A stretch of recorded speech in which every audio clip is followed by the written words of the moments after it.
He rode a motorcycle 7 hours. Oh my gosh, really? Yeah. You've known each other like a long time? No.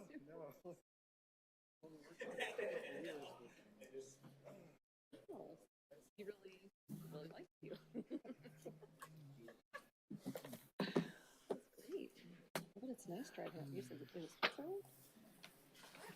That's where the conference was. We worked together in Madagascar, so he was driving dirt roads on a dirt bike. In Madagascar? Yeah. That sounds dusty and dirty. I've got some really nice pictures from the air of the landscape. Oh, okay. That's how I get those. Yeah. Jeez. I was going to say, if it was in Switzerland, it was bringing my computer to meetings. It would be like a really pretty landscape. Oh, this might be the last one I do. Oh, yeah. I'm sure Madagascar would be too. Just Nope. dustier. This was necessary. Anything on the side of the desk goes life-threatening Oh. at all times of day. Yeah. Okay, perfect. Everything is species. I work with somebody who joined the Peace Corps. This was like 40 years ago. And this, so she's an older Even older than woman, you. and I love her. There's a reason we all don't have.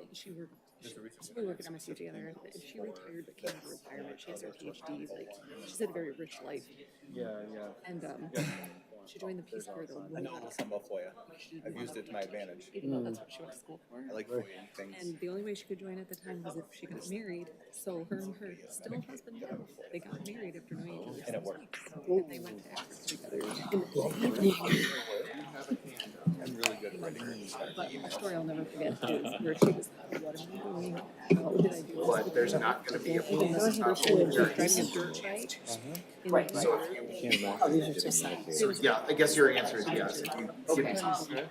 And came to the end of a road and was like, The way things, especially related to public information they've received on things, they try to hide behind exemptions, which is what I pointed out. And then I demanded my FOIA.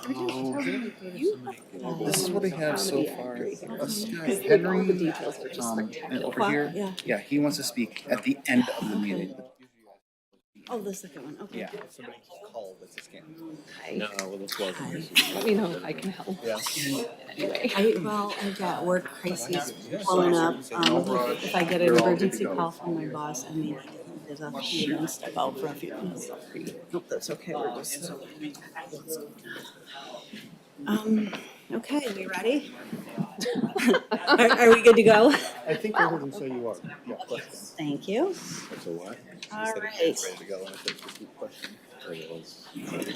I am going to call the October 27th, 2025 meeting of the Meridian Township Planning Commission to order.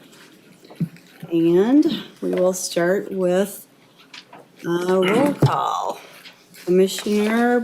Let's start over here. Commissioner Rombach. Here.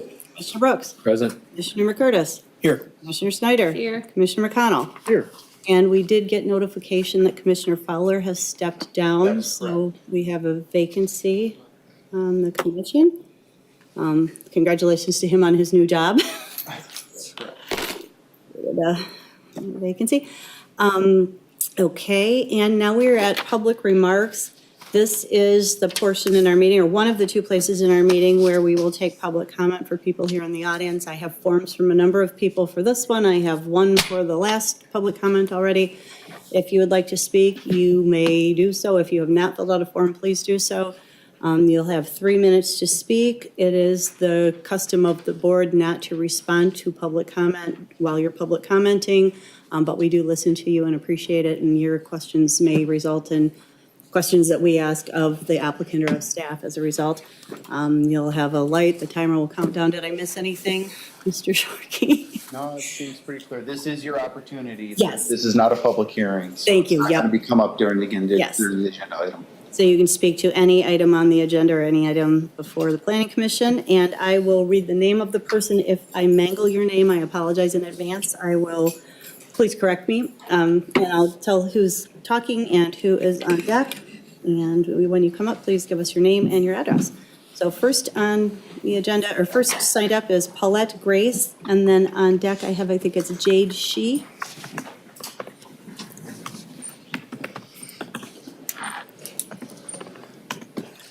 Good evening, my name is Paulette Grace, and I live at 4824 Nassau Street, and I'm a resident of CPE, and I oppose the development.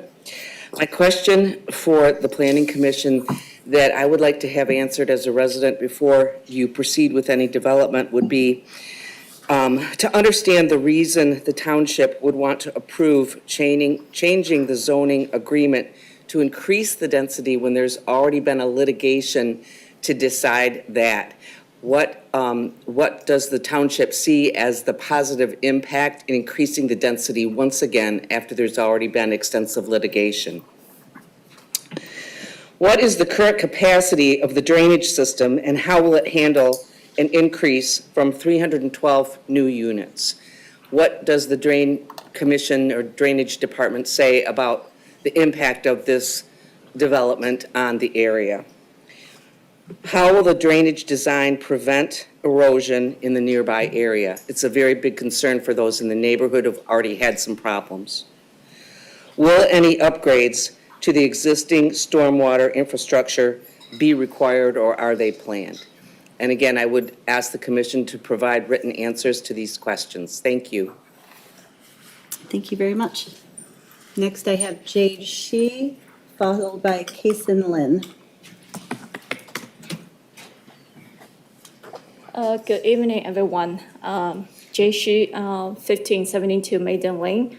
I'm here to oppose the authentic Okimos project, and also I'm a neighbor living in the CPE neighborhood.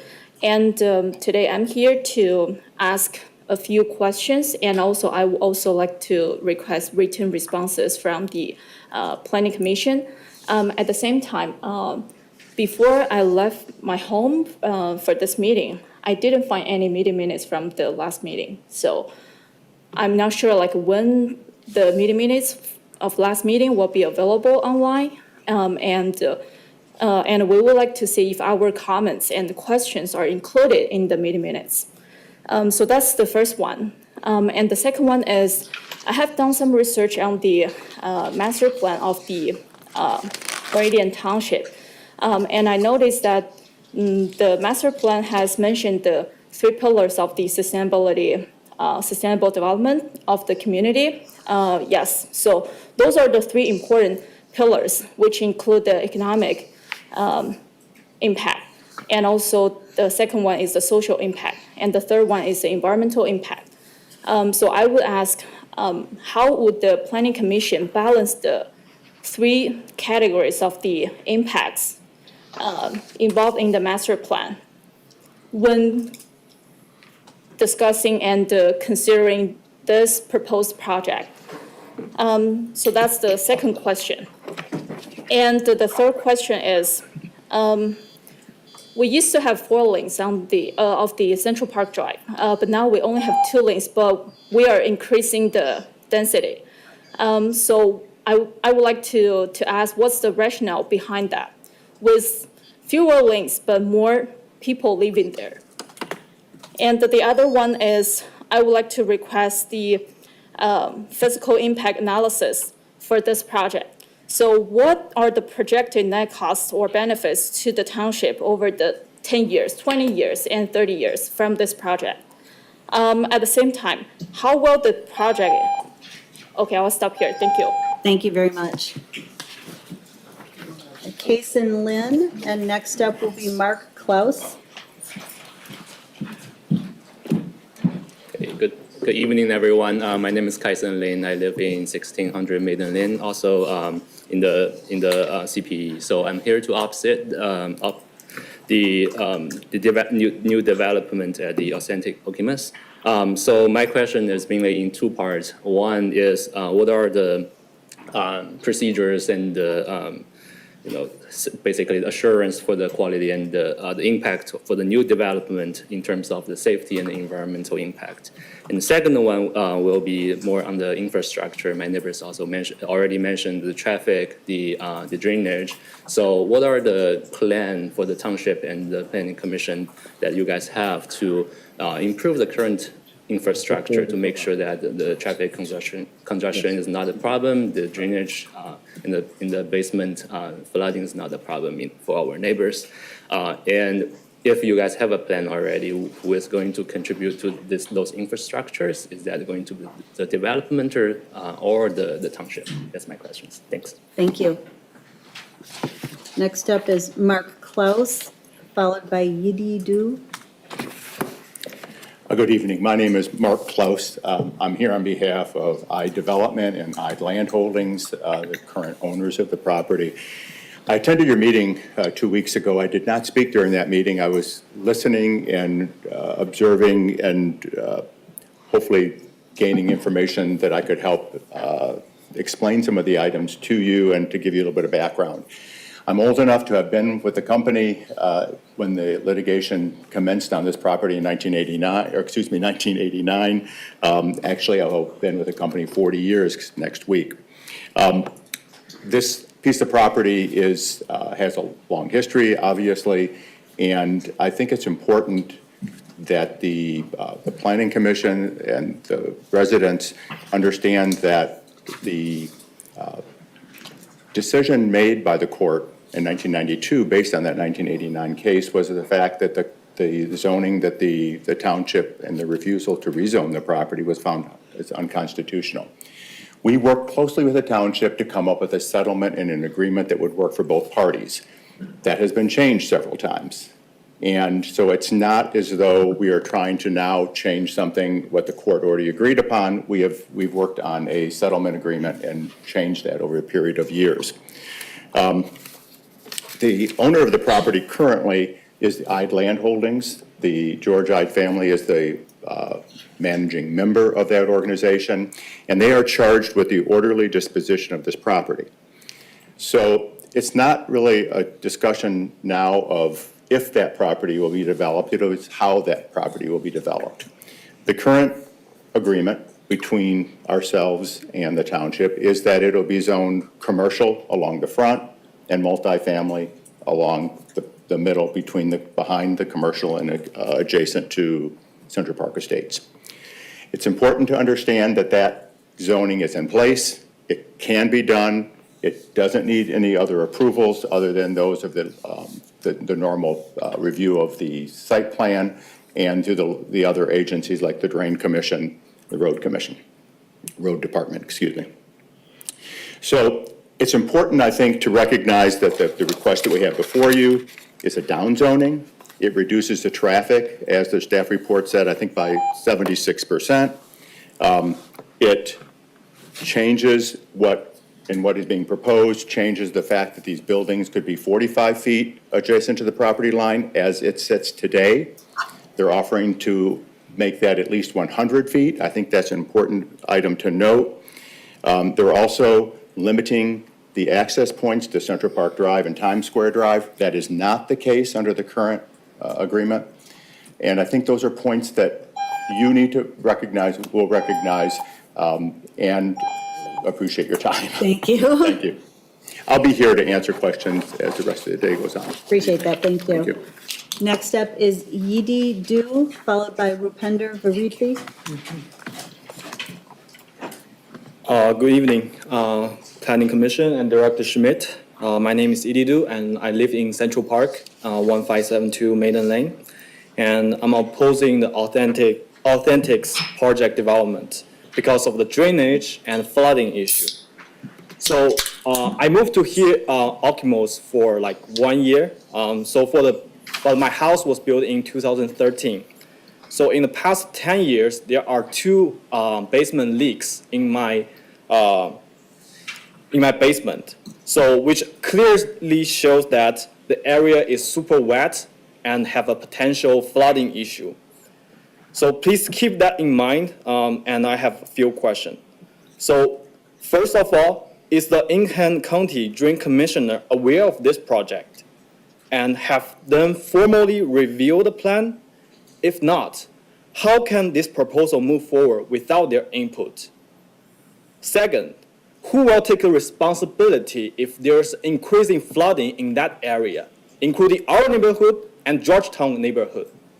So if we're gonna move forward without the drain commissioner permission, are you guys responsible for that issue? If that, please keep that in the meeting minutes. And finally, I want to ask, why hasn't the planning commissioner have a formal listening session with us? You guys are the voice of us. You should be representing us, and you should have listened us and hear what we thought and what we propose, and we can discuss and have some result. We deserve transparency, fairness, and protection of our homes and environment before any project move forward. Thanks for your time and listening. Thank you. Ask people not to react if you wouldn't mind. Rupender Veriti, followed by, it looks like RS. I'm gonna need a little more information when you come up. Good evening, board. My name is Rupender Veriti. I'm from 1551 Maiden Lane, Okemos. I kindly urge you to put my perspective in the numbers of the number of the units that are being built there. I don't know, it is proposed on 30 acres, but which is like almost five are about wetlands, which cannot be, of course, I'm not sure, but I'm thinking from what I read is, which cannot be used for residential building. It's like for mostly drain and protect the drainage around the area. So even if counted towards that, even at 10 units per acre, there's supposed to be 250 apartments, but unlike it is 312 that are being built in that area, and which is making them at least like 14 dwelling units per acre. That is way more than what was even proposed to begin with in that residential area, which is eight per acre. I would just like you to consider these numbers, in fact, and also obviously that comes with is the parking planning, the parking spots, and how many parking spots are really available for those two north and south parcels or middle parcels. So please consider these factors from our side too. It's like if you can give us an explanation why it would be a better idea to put 312 instead of 250 apartments there, and why is that appropriate for increasing the density of the houses. Thank you very much. Thank you. RS, followed by Barasio Apasam. Hello, everyone. Thank you for listening to us. I would agree with all the points which other neighbors have made, including the potential for flooding in the basements, and also minutes of meetings. We probably would have good use of them if they can be made available on time, and also written responses for all the questions we have raised, please, for everything. We also sent a petition. We would like to get a confirmation that you guys have received the petition. In the petition, there is one line which is worth mentioning. The planning committee and planning commission and everyone has been made aware of the fact that this can lead to injuries, and that's because of heavy traffic in that area. So that should be considered. And if it's ignored, that's a red flag. In addition to that, I would like to bring to your attention a few other things. Zoning. So I would like to respond to Mr. Claus's assertion that the zoning is good and there is no need to ask for anything. But then commercial services zoning should stay like that. We would prefer it to be like that, not to be changed. So whatever can be built with the zoning as it is right now, it's fine with us. And we are not against development. It's just cramming too many units and too many humans in a small space is a problem. As Rupender mentioned, that most of it is wetland. Even you may say that it's 30 acres. It's not 30 acres. just look at how much acreage is available for actually building the units. So that's another problem. And the other thing is that, how will the township mitigate the risk of increased traffic and congestion and potential safety hazards? And if the traffic congestion worsens, what recourse will residents have to address this issue? What studies have been done for this kind of increased density? And everything else which has been said before I started speaking, I would like to say that I agree with that. And thank you for listening. And please pay attention to why this may not be safe for the residents. And basement flooding is, of course, at the top of my mind because my house is at a level where the flooding is possible. Thank you. Thank you. Next up is Ambarasu Apasam, followed by Vincent Tamonica.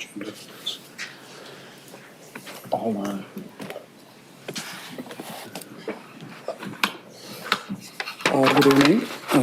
My name is Ambarasu Apasami. I'm the resident of Central Park Estate Subdivision. Live at 1538 Belvedere Avenue. I here to oppose the proposal of zoning changes. I have a few questions. The one is, what the specific public benefits justifies the rezoning? Is there any documented shortage of high-density housing in this area? The next one is, what data supports the claim that the increased density is needed here as opposed to areas with stronger infrastructure and better transit access? The next one is, did the developer provide any school capacity projections to access the impact on the local educational resources? The last question is, as the developer submitted a clear public benefit justification for this zoning changes, I urge the board to reject this zoning change. Thanks for your time. Thank you. Next is Vincent Tamonica, followed by Milton Scales.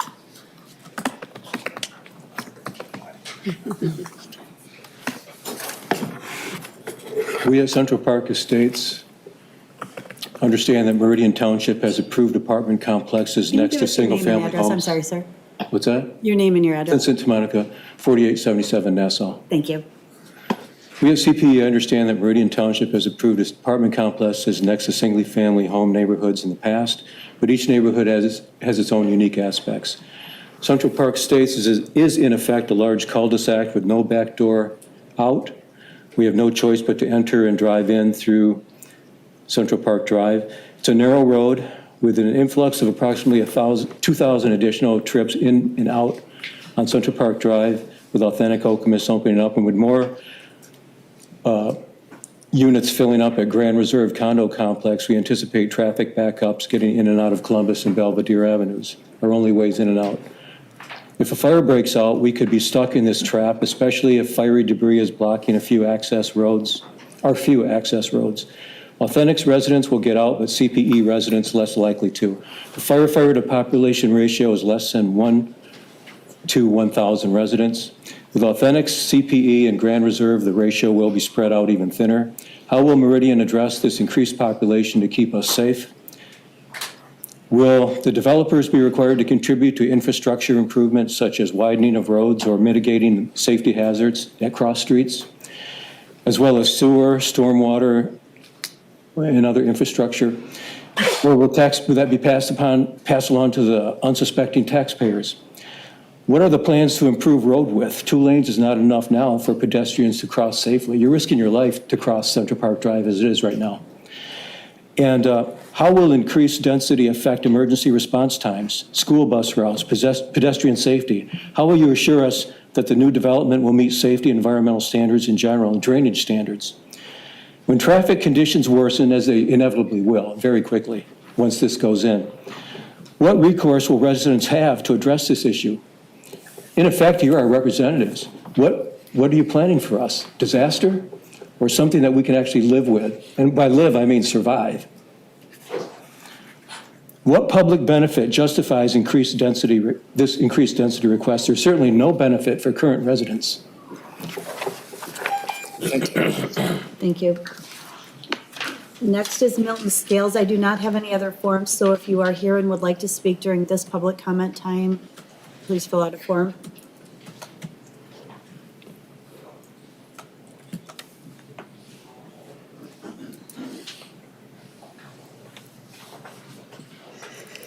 Hello, my name is Milton Scales. I live in Old English Estates in Hazlet, 1534 Downing Street. I want to thank you for allowing me to speak. You all are doing a fantastic job. I always advocate, interact with the people that are mostly affected by situations like this. I don't need to remind you of your charge, but I want to bring it forward. The most important part about the charge that was put to you by the Township Board is to fully analyze the proposal. And I say that because I don't think this is ready for a vote yet because of so many questions that exist. I looked at the agenda and I saw new information post-public hearing. I saw a large amount of environmental information about wetlands. I saw a question by staff that was a question by you that was a great question that was answered by staff, but there is a follow-up question that needs to be pursued. The question was, are there any historical rezonings of similar size crossing streets? You all asked that question. That was a fabulous question. Staff answered by providing 1, 2, 3, 4 examples. But the follow-up question is, did you do your due diligence and check these 4 individual scenarios to see if you're missing something that affects these people here right now? If you didn't, I would ask you not to take a vote today until you look at this. You might get a surprise in those 4 issues before you. Lastly, I see that you have 2 options in front of you tonight. You have a resolution to approve and a resolution to deny. I say that you have a 3rd option.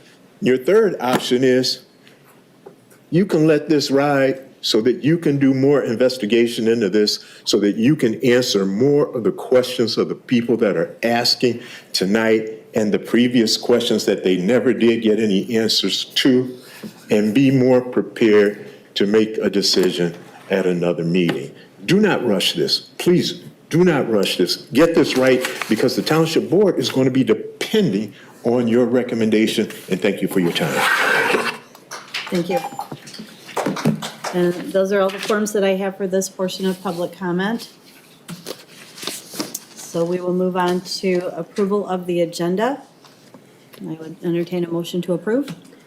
I move to approve the agenda, the October 27th meeting as presented. Thank you. Second. Moved by Commissioner McConnell, seconded by Commissioner Brooks. Yep. Thank you. All in favor, say aye. Aye. Any opposed? Agenda is approved. Approval of the minutes of the October 13th Planning Commission meeting, which were in our meeting packet. For those of you who are wondering, they don't get posted until they're approved as approved minutes, but they are found in the meeting packet for tonight's meeting that's on the website for the township. Motion to approve the minutes? I move to approve the minutes of the last meeting. Thank you, Commissioner Brooks. Is there a second? Second. Thank you, Commissioner Rombach. Any discussion? I had a couple little things, if I could. Sure. On page 4 of the minutes, which I believe is page 6 of the PDF, the last full paragraph begins, Vice Chair Snyder asked about, and later in the last 2 sentences, well, the last big sentence, Commissioner McConnell said that from a land use perspective, if there was no single-family neighborhood nearby, that this proposal would be a no-brainer, and it is the sort of infill development he wants to see. And I'm worried that that phrasing of no-brainer is potentially pejorative, and I meant for me. It wouldn't take me much thought to. And then apparently I said something about how much of the property had trees on it. And if I hazarded a number, I'm sorry, that was foolhardy. If I had to, it would be a much bigger number. But if that sentence could read that in 1938, the property was row cropped with trees along the edges, that's the sentiment I was trying to convey. The trees I can along expand the on that edges. later in the discussion if we want to, but I just wanted the minutes to reflect that properly. Thank you. Mr. McConnell, did you want that, your first comment, is there? Just a no-brainer for me, for him. Oh, add for the him, words for okay, so, me. okay. Thank you. And then trees along the edges. Right. Oh, row crop with trees along the edges, okay.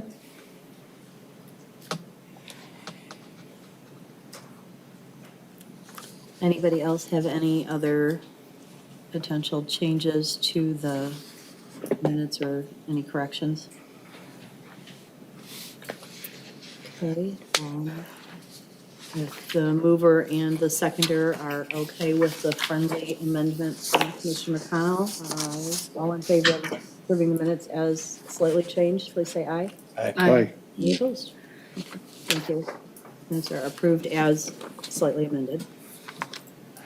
Okay, and now we are on to communications. We had a number in our packet. Have you received anything else, or? No additional communications that thank I'm you. aware of. But all of the things that we've received are part of the packet for Continental Properties, Ide Central Park Drive Communications. And we have no public hearings, so we are on to unfinished business. 25002 Continental Properties, Ide Central Park Drive proposal. Go ahead, Director Schmidt. IT is gonna yell at me about that.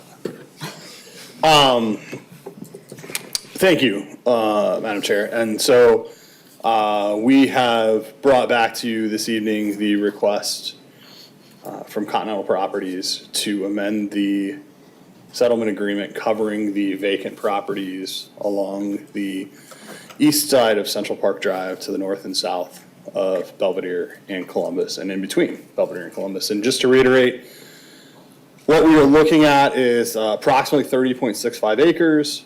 Current designations from the zoning map are RD, which is multiple family up to 8 units per acre, which butts up against Central Park Estates, and CS along the front and along the northern part adjacent to Walmart, excuse me. The request is to modify both of those to RC, multiple family up to 14 units per acre. But as I've mentioned, ad nauseum through this process, essentially this is being treated similarly to a conditional rezoning request, right? So they have offered up a series of conditions on the development of the site, notably limiting it to 312 dwelling units the acre, which is actually about 10 units the acre, depending on how you calculate it, closer to the RD than the RC. No more than 2-story buildings between Belvedere and Columbus to limit the impact on the adjacent residential property, and providing a minimum of 100 feet of setback from the adjacent residential properties, and limiting the full-time access points onto Central Park and Times Square drives only to push the vehicular traffic onto the collector road rather than onto the side streets, further backing up traffic into the neighborhood. As part of it, a couple things that they are seeking is reconfiguration of the open spaces on the site that were previously approved 40 years ago, an allowance for the building articulation to serve in place of the 200-foot building maximum length that we have in our ordinance, which, complete aside, is something the staff has been researching as to why we have this and what can we do to change it, because this comes up pretty regularly. Allowing the settlement agreement to serve as a special use permit for the site, and encroachments into the wetland setback while setting an additional setback aside in other areas, so essentially going to a no net loss of buffer under our code. Because as you'll recall, the buffer requirements actually came into play after the lawsuit was settled. So that is something that wasn't part of the original anticipation. You need to change the tab if you're. Just one thing that I want to reiterate here is that the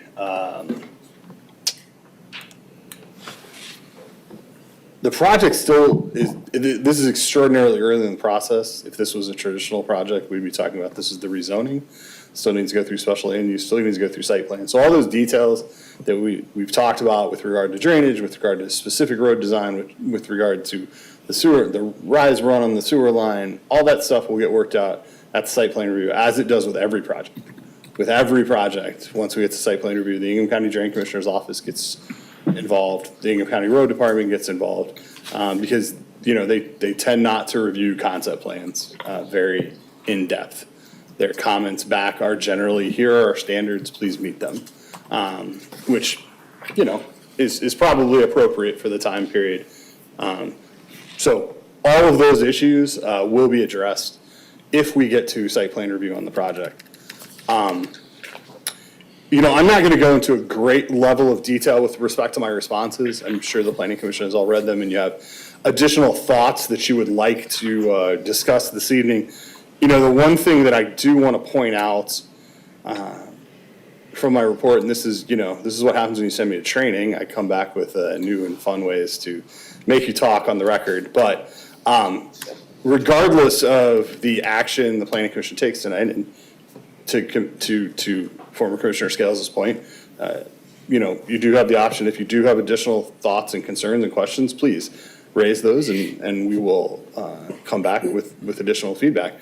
But as you are, if you choose to move forward with one of the two recommended options, please, we would very much ask you that you explicitly state your reasons on the record after making the motion, so that that is part of the record that goes to the Planning Commission, or that goes to the Township Board, not just, you know, acceptance of the staff resolution. And with that, I know the applicant is here this evening and has some follow-up items as well, and I'd be happy to answer any questions at the appropriate time. Why don't we start with questions for Director Schmidt based on anything that's in the packet or anything that came to you between the last meeting and now, if folks have questions. And then if we have questions for the applicant, we can do that as well. Go ahead, Commissioner Romback. Thank you, Director Schmidt. Following up, thank you for the write-up in here. It was very helpful, and I spent a lot of time reading the specific charge from the board.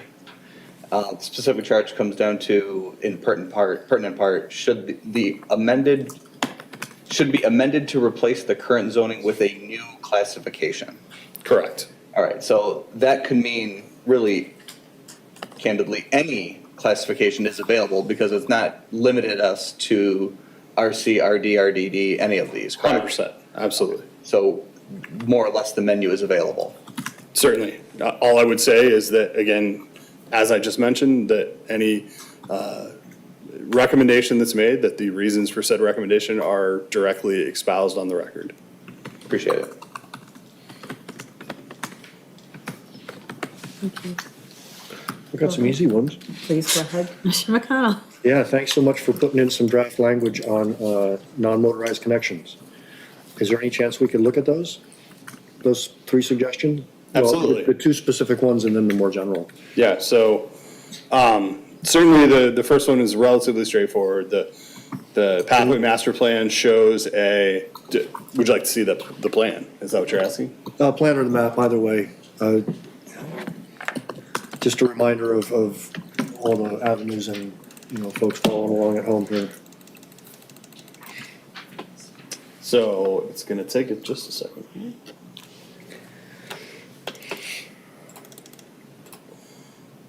Super, and that is sensitive.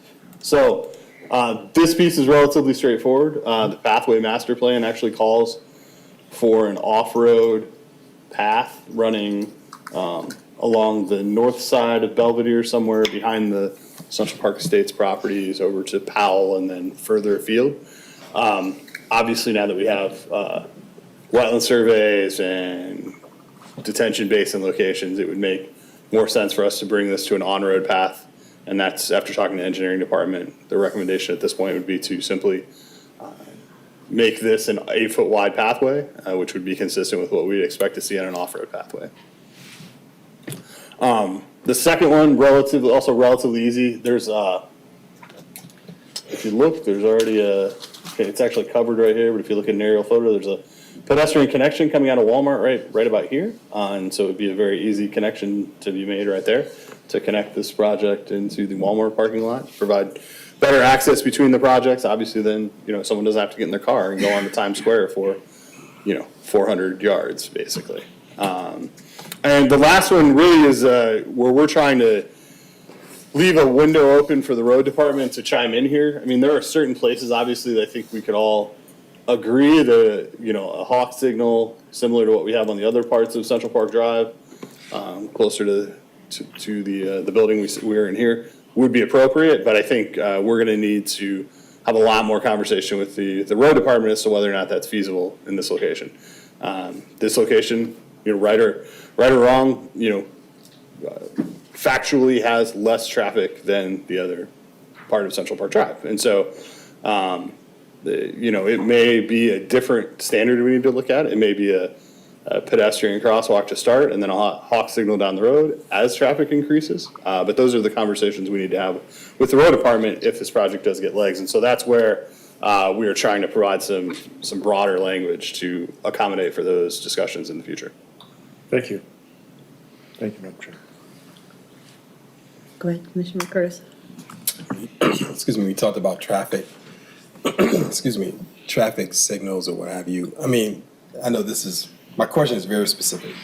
Like they have these signals now where you push the button and have the flashing. And because Central Park has a lot of, it's frequently used by, will that be considered in terms of safety? Like I said, I know it's really specific, but just a thought. Yeah, but that's what, I'm sorry, I used the sort of technical term, that's the hawk signal. Okay. Also known as an a rapid flashing beacon, RFB. So that's probably where we would start with our conversations because that's been relatively successful in the township. We're having those conversations in other places in the township to try and improve pedestrian safety, and that has been successful in East Lansing, successful in the region. It's become something that MDOT's really gone to in some of the downtown areas that they serve. And so that is probably where we will start with the county. Okay, thank you. Yeah, absolutely. Go ahead, Commissioner Ronbeck. Director Schmidt, is there, I'm going to preface this 1 second, this might be a relatively unfair question because I ask you to think on your feet. Is there a similar apartment complex we could look at that has been rezoned in order to accommodate in the relative near term? Like I'm thinking clearly the Aldi construction is relatively new. Like when we compare what that may have been zoned to prior to its construction to what it was zoned to allow construction? Oh, that's a tough question. I'm not here to be easy. No, I'm just kidding. That is one I probably do not have off the top of my head. I respect that, and I acknowledge you asked for these questions last week, and that's okay. Or last time we met, and I did not come up with that one. So I think the comparison question is difficult in general because this project was built inside out. Yeah. I think anyone would acknowledge that typically you don't build the single family first. You also don't build the single family to have its only access points come out through the multifamily. Part of the reason that was done at the time was because the township was really pushing the urban service boundary idea, and they didn't want to put additional curb cuts onto Powell Road because it would naturally lend itself to more development, right? And that was sort of the line in the sand. And so the conversation was, okay, let's push all the traffic from this entire 200 acres out to Central Park Drive. And that's it. No doubt that it is a unique situation that the multifamily is coming after the single family. I think that's the bigger issue as opposed to what it was zoned previously. But I'm just thinking about it from a consistency perspective. If it's consistent that something is rezoned. Now, again, the zoning in the current zoning is not something that's available anymore. It's grandfathered in under an old standard, right? And correct. So my only comparison would be to say, okay, if a commercial district was rezoned for, say, the Aldi apartment complex, whatever that may be, and that went to RC, then there's some consistency in how the township is operating. But if it was, I'm trying to make some sort of historical comparison. Yeah. To ensure consistency, because that could be important for the record. So, I mean, I will say the Aldi project, if I remember correctly, was done as a mixed-use plan. In fact, I just pulled up the map, it is. The MEPUD was for a while there, the sort of path of least resistance to get to multifamily developments. Yeah. And so what you find in several multifamily developments from the last, call it 20 years, is they're actually zoned commercial as the underlying zoning, and they got in as part of a broader mixed-use planning development. So developing a historic comparison is a challenge.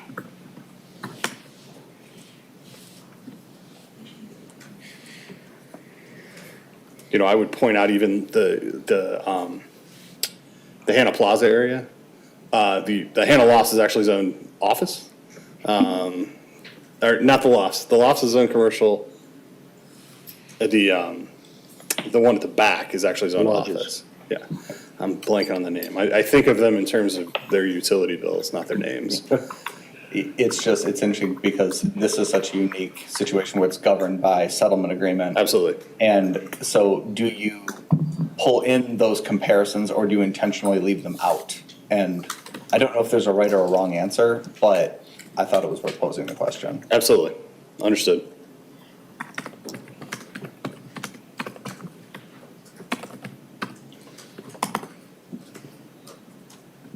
Go ahead, Commissioner Brooks. Thank you, first off, for putting all this work together and answering all these questions. I think it's super helpful. Were any of them surprising to you or like difficult to answer in any way? The questions? Yeah, or is there anything that you think would be worthwhile sharing from a high level about any of the questions?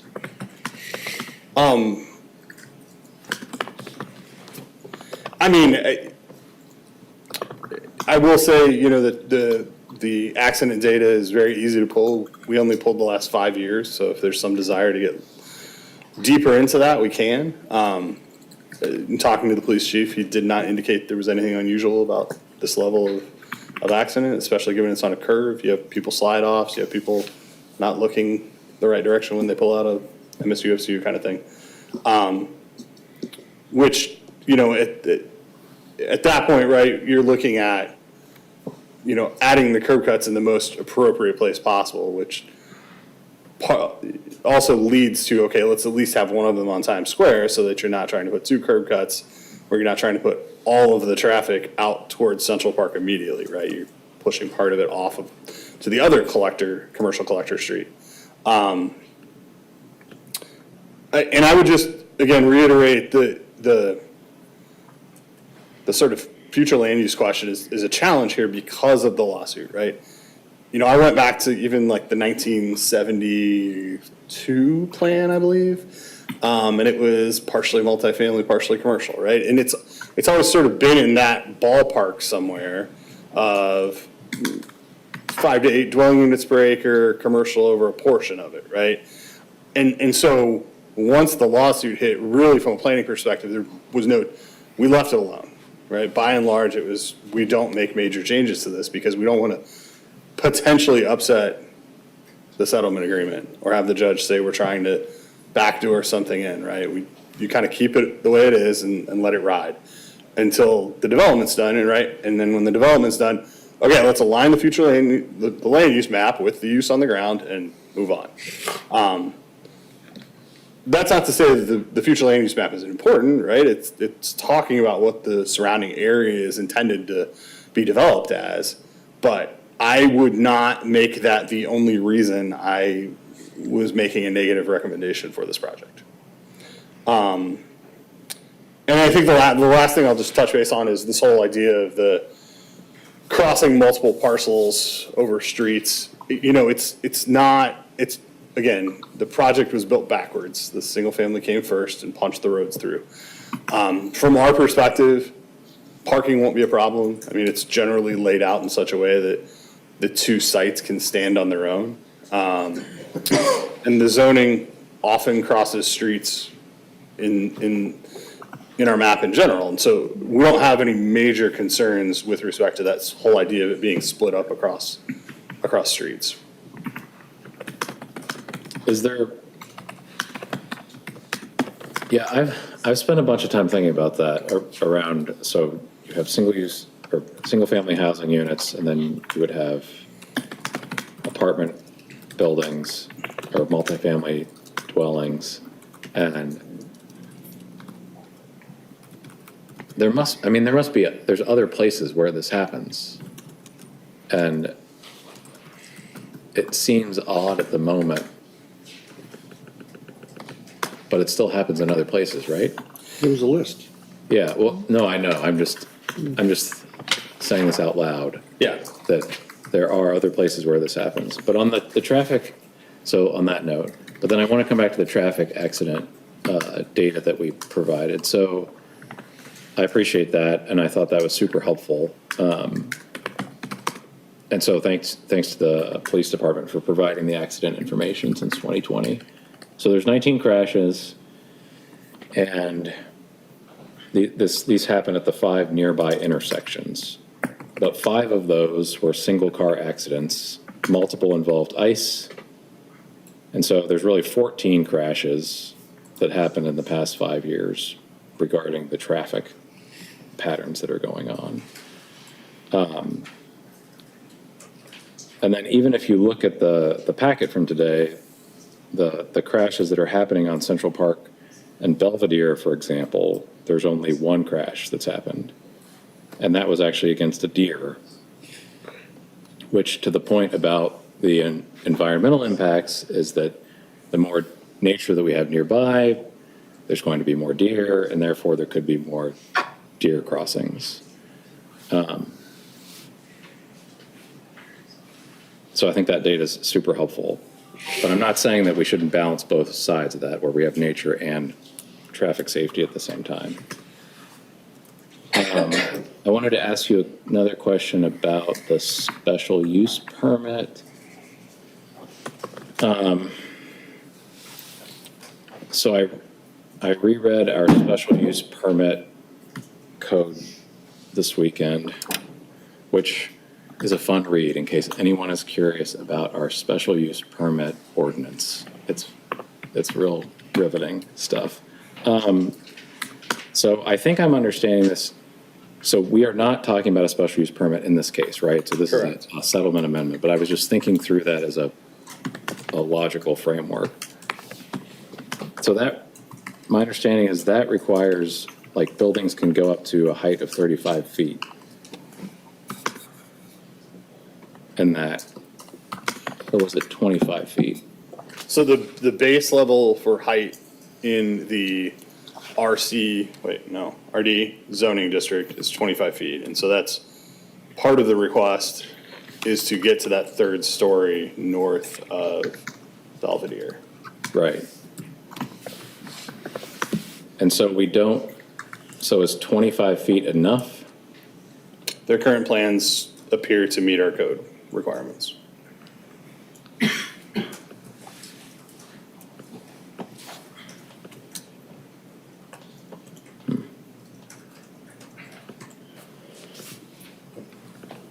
Somebody else can jump in if they have another question. I'm thinking. Go ahead. Real quick, in terms of, I know we heard Mr. Kloss speak earlier about how the request will actually reduce I guess the number of, I don't know if it's units or whatever. It's actually increasing units, but reduce trips. Yeah. So do we have, or do we need to wait for a traffic study? So they've provided us with a traffic impact statement that was in the last packet. Apologies, I didn't directly put it in this packet, but it's linked out as part of the October 13th packet. Yeah, I mean, it's a substantial reduction if you look at sort of the theoretical development under the CS versus the theoretical development under the RC. I mean, it's really, it is a fairly factual statement to say that RC is less intense than CS. just by and large, commercial is always going to drive more traffic, right? You know, your house, individual unit, you know, only a certain number of people on any given day are going to go there, right? 3 or 4, depending on how many kids you have. Maybe the Amazon driver a couple times, if you're my house. But, you know, commercial property obviously turns over a lot more people. And so it's a fairly straightforward thing to say that it is a reduction in the overall intensity of development on the site. So, I was going to say that sort of addresses the concern about potentially increased amount of traffic. I mean, naturally, traffic's going to increase from any development, right? Right. And I talked to the board about this last week, that you really can't, it's difficult to make a comparison to the zero case, because that then becomes the cudgel to turn anything down, because you're adding traffic, period. And that would not stand up very effectively in the long run. And so you compare sort of the potential versus the potential. That's sort of how you do traffic analysis. And in this case, yes, staff is perfectly comfortable in our analysis is that this is a substantial reduction in the density of traffic. Thank you. Go ahead. I had a question about how will the zoning work, given that this is a settlement agreement? If ownership of the property changes hands, how does that work? So what I expect to happen, and again, this is all subject to the attorneys getting their hands on it on both sides, but typically what would happen in a case like this is there would be a joint filing with the court that we're amending the settlement agreement. This is the new terms of the settlement agreement, and the terms as outlined in the previous agreement are no longer in play. These run with the land, right? If Continental disappears, if I disappears, this property is still subject to those standards.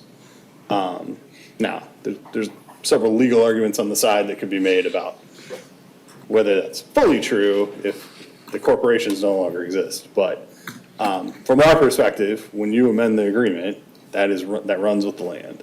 That will dictate the development of the land. Thank you.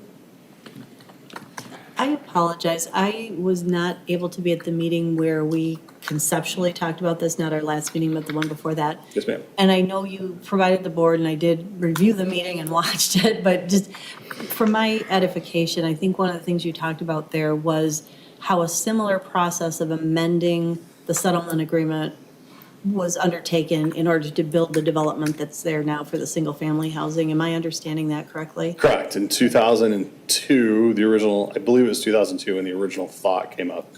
In 2004, we actually amended the agreement with a request to change because it was originally office, where it's currently RD.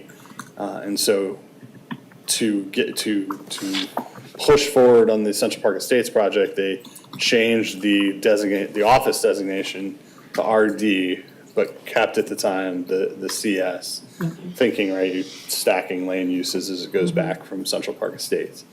So yes, that was that, and to be clear, the process that we have undertaken during this review of the potential amendment is the same one that occurred in 2004. And so we've tried to follow that relatively closely. The difference here is we held the planning commission held the public hearing here, whereas in 2004, the board did. But we wanted to, again, trying to be upfront and open and get the information out there early in the process, given that there's now a neighborhood there as opposed to before when it was a field.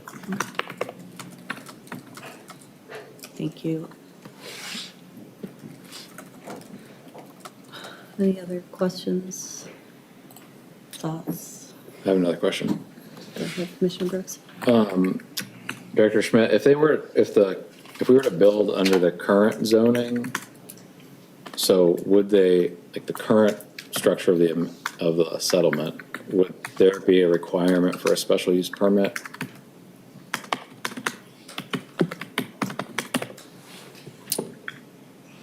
I do not know that answer. I would have to sit down with our attorneys and discuss that. My gut reaction is yes, but certainly the portion of this lawsuit that involved Walmart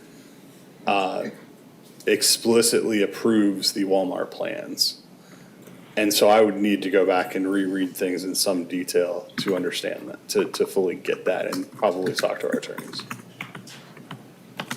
Okay, I'm asking because one of the arguments being made is that by us amending the settlement is that it would create a reduction in traffic flow, or traffic, basically. And this is like a reduction in density.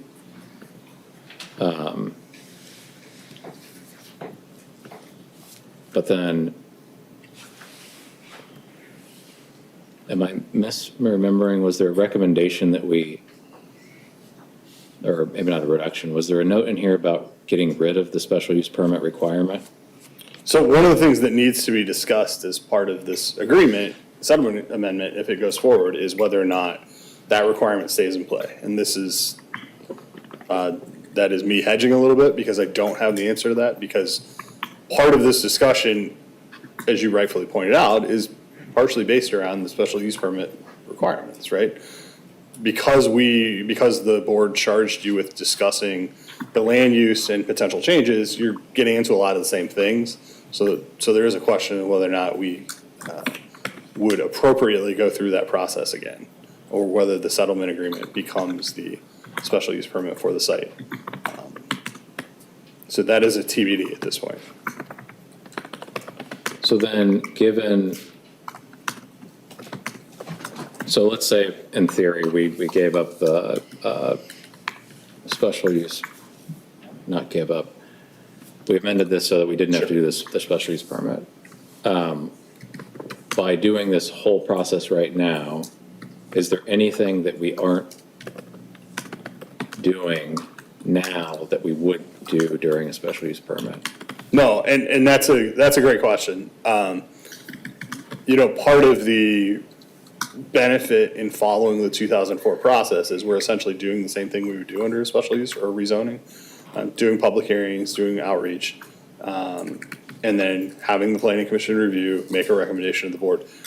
The benefit, as I've mentioned a couple of times, this is the one time where you can actually make recommendations on conditions.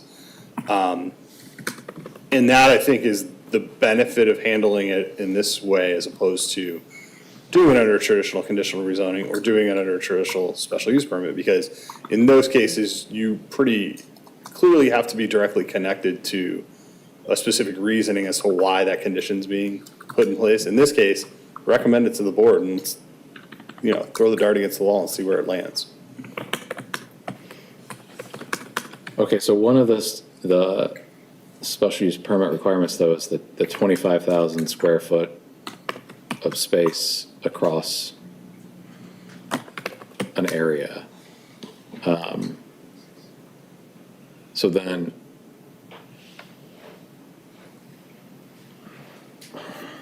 I'm sorry, I keep losing my train of thought. There's a lot in this document. I understand. So I am attempting to follow it as I ask these questions. So I thought there was something about there was something about the 25,000 square feet related to the special use permit.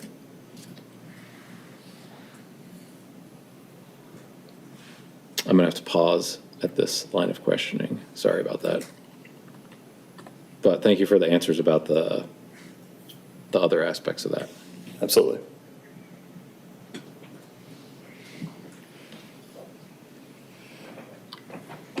Go ahead, Commissioner Rambeck. What's CPE currently zoned?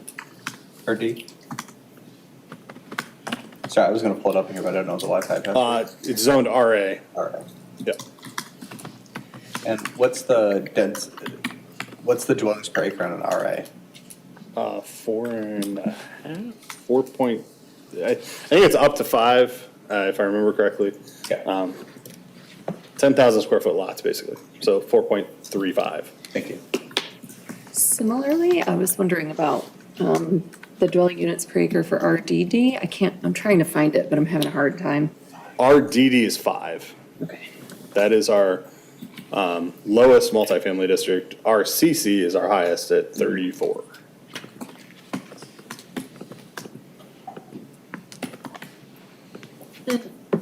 This is one thing that I don't think we really talked about a lot. They're counting that third piece of property as part of the overall piece. So although the density overall is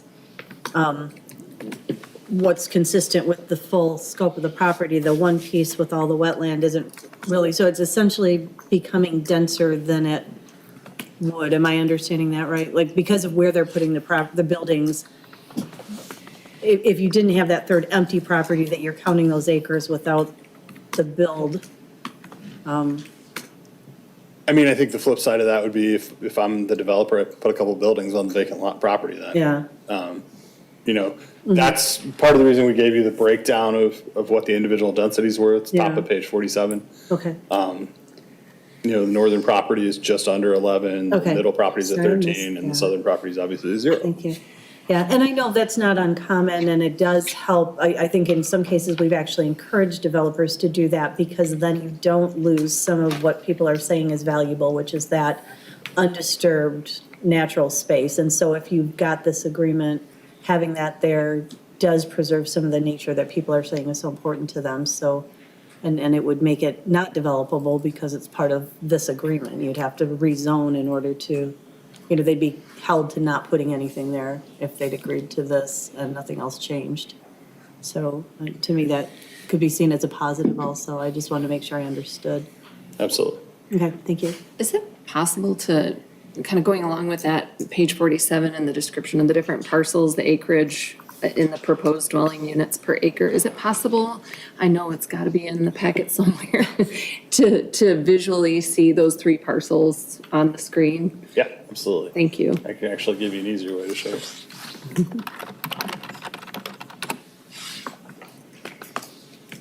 I'd also like to see it with their plans, though. That is, I don't know if that is, I thought I saw something like that, If you make but, this one smaller. I mean, it functionally, shows. that is this, because okay, the parcel lines just happen to directly correlate with the roads. Gotcha. Right, so Yep. this is parcel 1, this is parcel 2, and this mouse is really sensitive. This is parcel 3, it kind of goes around this pond, and then that's the northern property line right there. okay, thank you. Yep. So 1, 2, 3, bottom to top.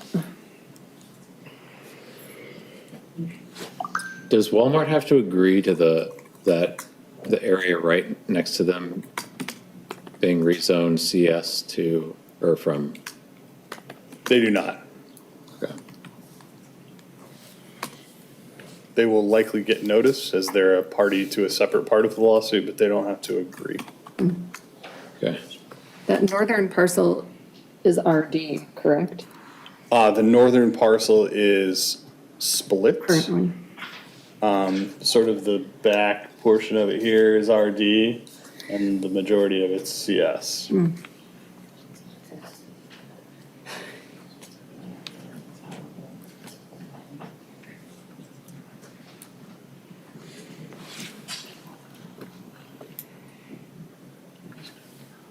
Any additional questions, anything? Maybe one picky one. I see in the staff's proposed language, some of the conditions that we discussed and staff provided language for, and that's great. In one of them, there was an or. And I guess about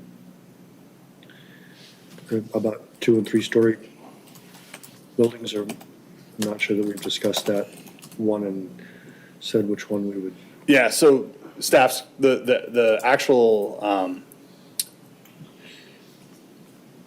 language in the motion right now is no buildings taller than 2 stories shall be permitted south of Belvedere Avenue.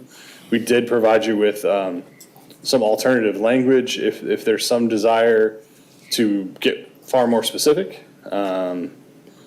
Alternatively, you could change that to something else. I know that some of the public input was indicating some changes to that. So we went with the simpler version to start. Thank you. Thank you.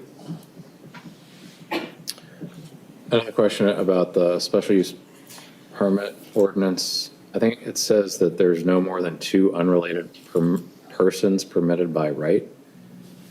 So that is not specifically a special use permits. That is actually our current residential occupancy standard in single-family districts. In the multifamily districts, it's actually 3 unrelated persons can live together. Yes, that is correct. Oh, really? I thought I read that in the RC. Maximum occupancy under Appendix A for the RC is a family or 3 unrelated. Once you get to RDD, it's a family or 3 unrelated individuals.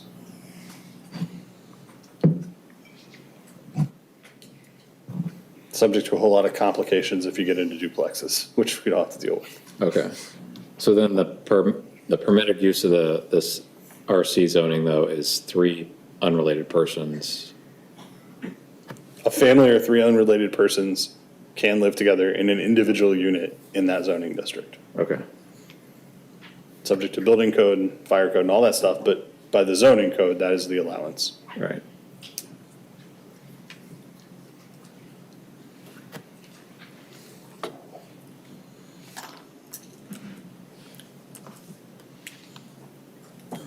Make sure everybody's had opportunity to ask questions, think about it, thoughts on our next steps, if you have them, or questions for the applicant who is here and can answer them if we have. And I know the applicant does have a presentation to follow up on some of their, some of the follow-up items as well. That's available to the planning commission as well. All right, would you like to, I think it would be helpful to see it and potentially ask some questions on that too, so, okay, I would gladly defer to them at this point. thank you. And that's like, come on.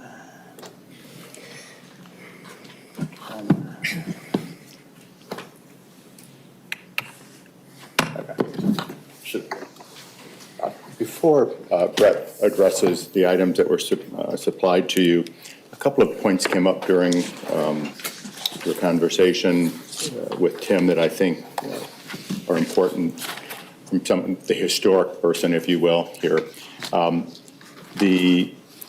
If you look at the stipulated order that was done in 2004 in paragraph 11, it discusses the township's desire to have the development of Central Park Estates done before the development of the property we're talking about this evening.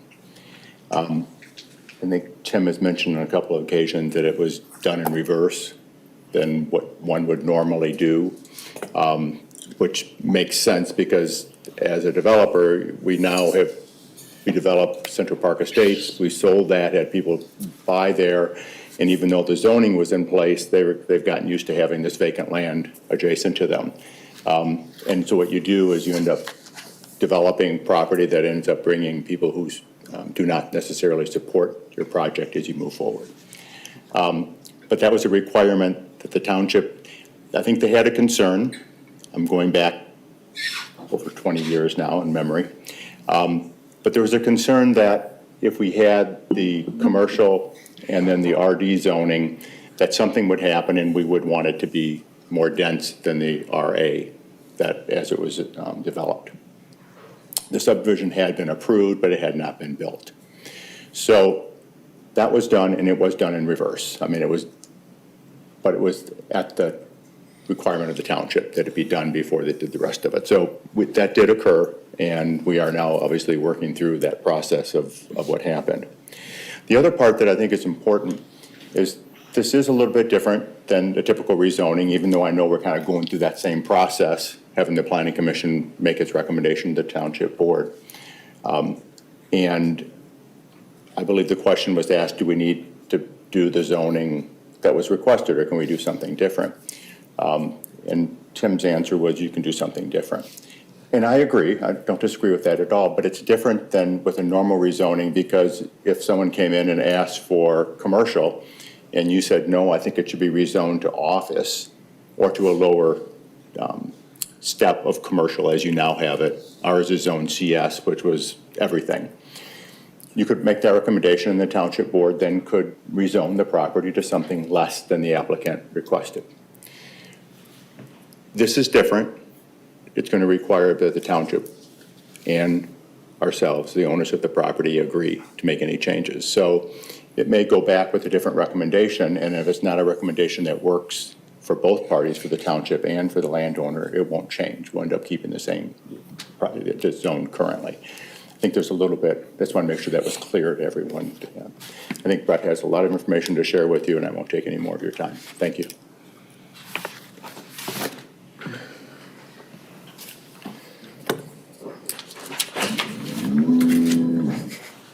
Good evening, Commissioners. Before I begin, I'm Brett Mozzetti with Continental 975 Fund LLC here on behalf of Continental Properties. We're the applicant working with Ide Land Holdings to potentially develop this property.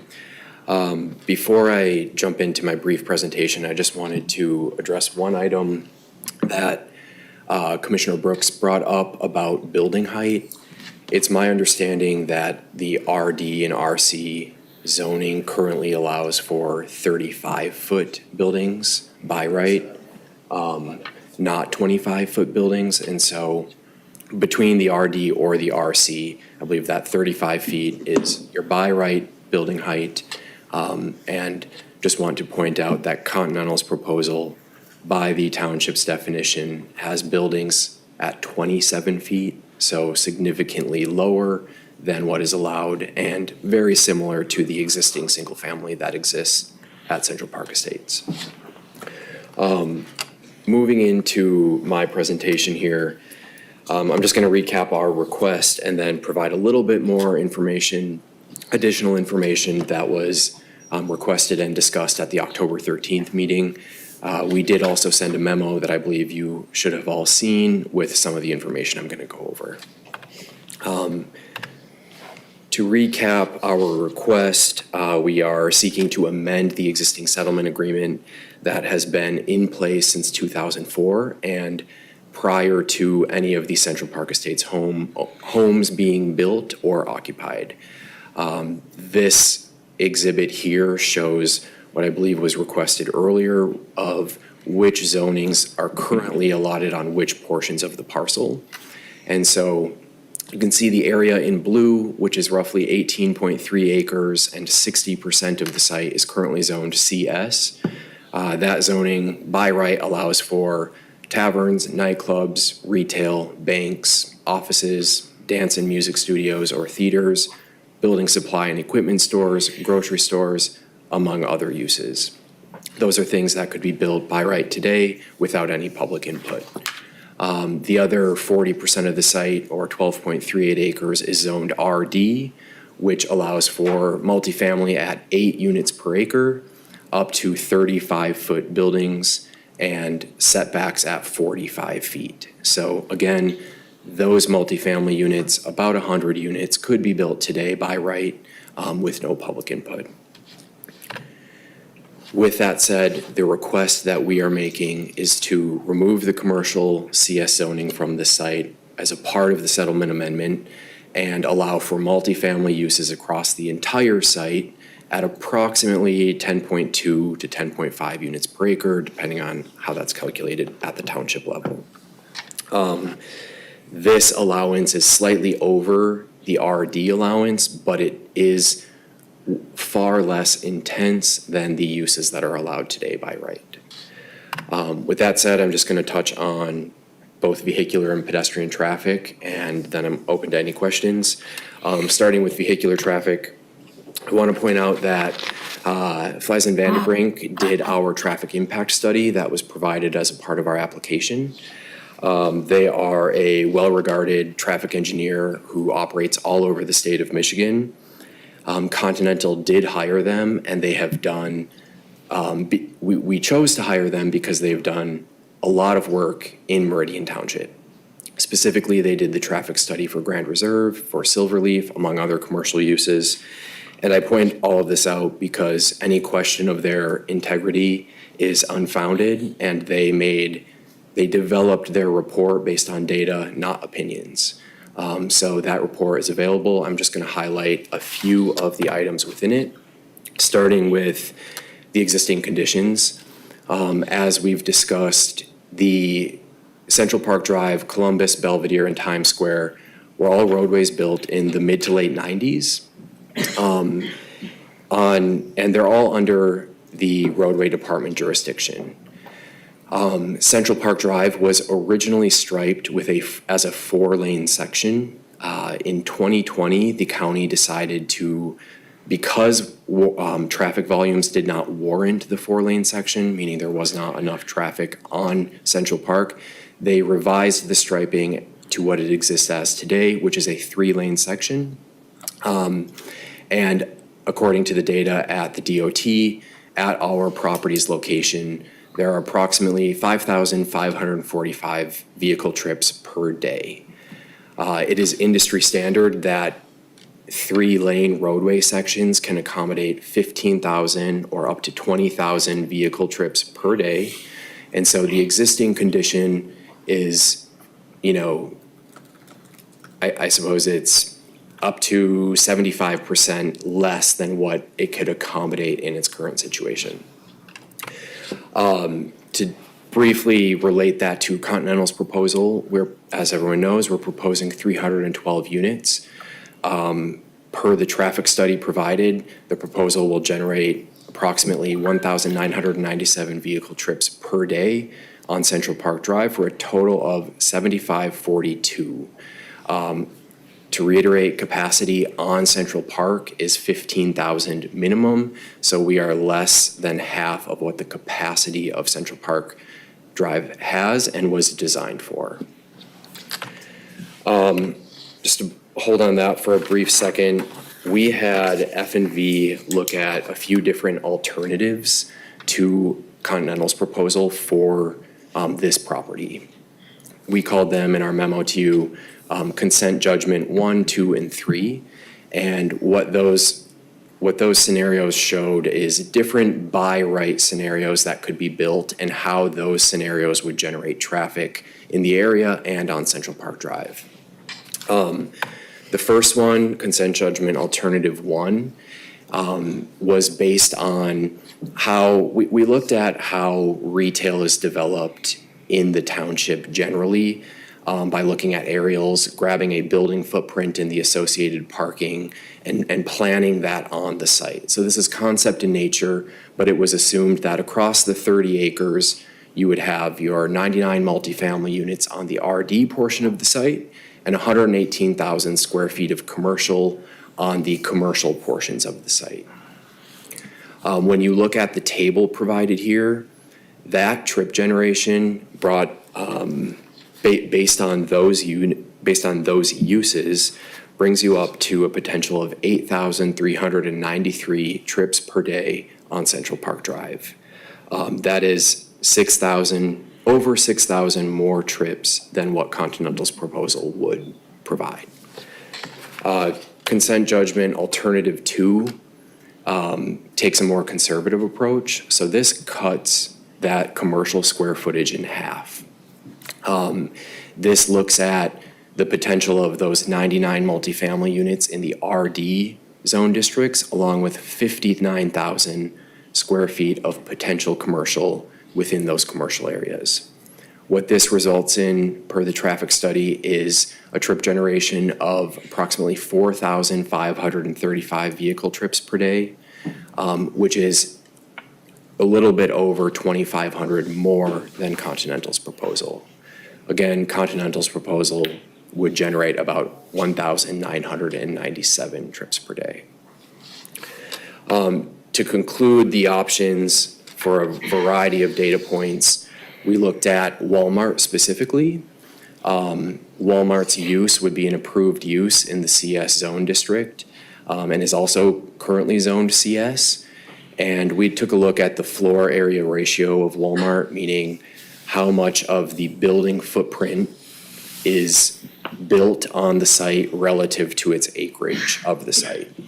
Walmart was built at 5,958 square feet per acre of land on that particular property.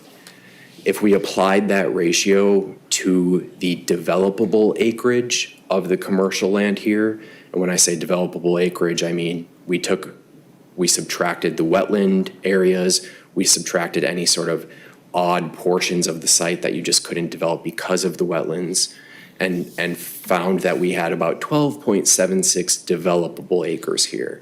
When you apply that ratio, you get to approximately 76,000 square feet of commercial across the site, alongside those 99 multifamily units, which would generate traffic up to 6,620 vehicles per day. Again, that is triple Continental's proposal, and one of those by right uses by the current settlement amendment. I make those three assessments just to kind of reinforce the fact that we see this as a down zone that would be less intense than what the current uses allow. To summarize some of the other key items from the traffic report, all intersections and all movements in this area continue to operate at an acceptable level of service with our proposed addition of vehicles to the area. Central Park Drive has sufficient capacity to cover the potential trip generation from our community, and our Continental's proposal will result in significantly less traffic than what the existing land use would potentially generate. Moving into talking on pedestrian improvements briefly.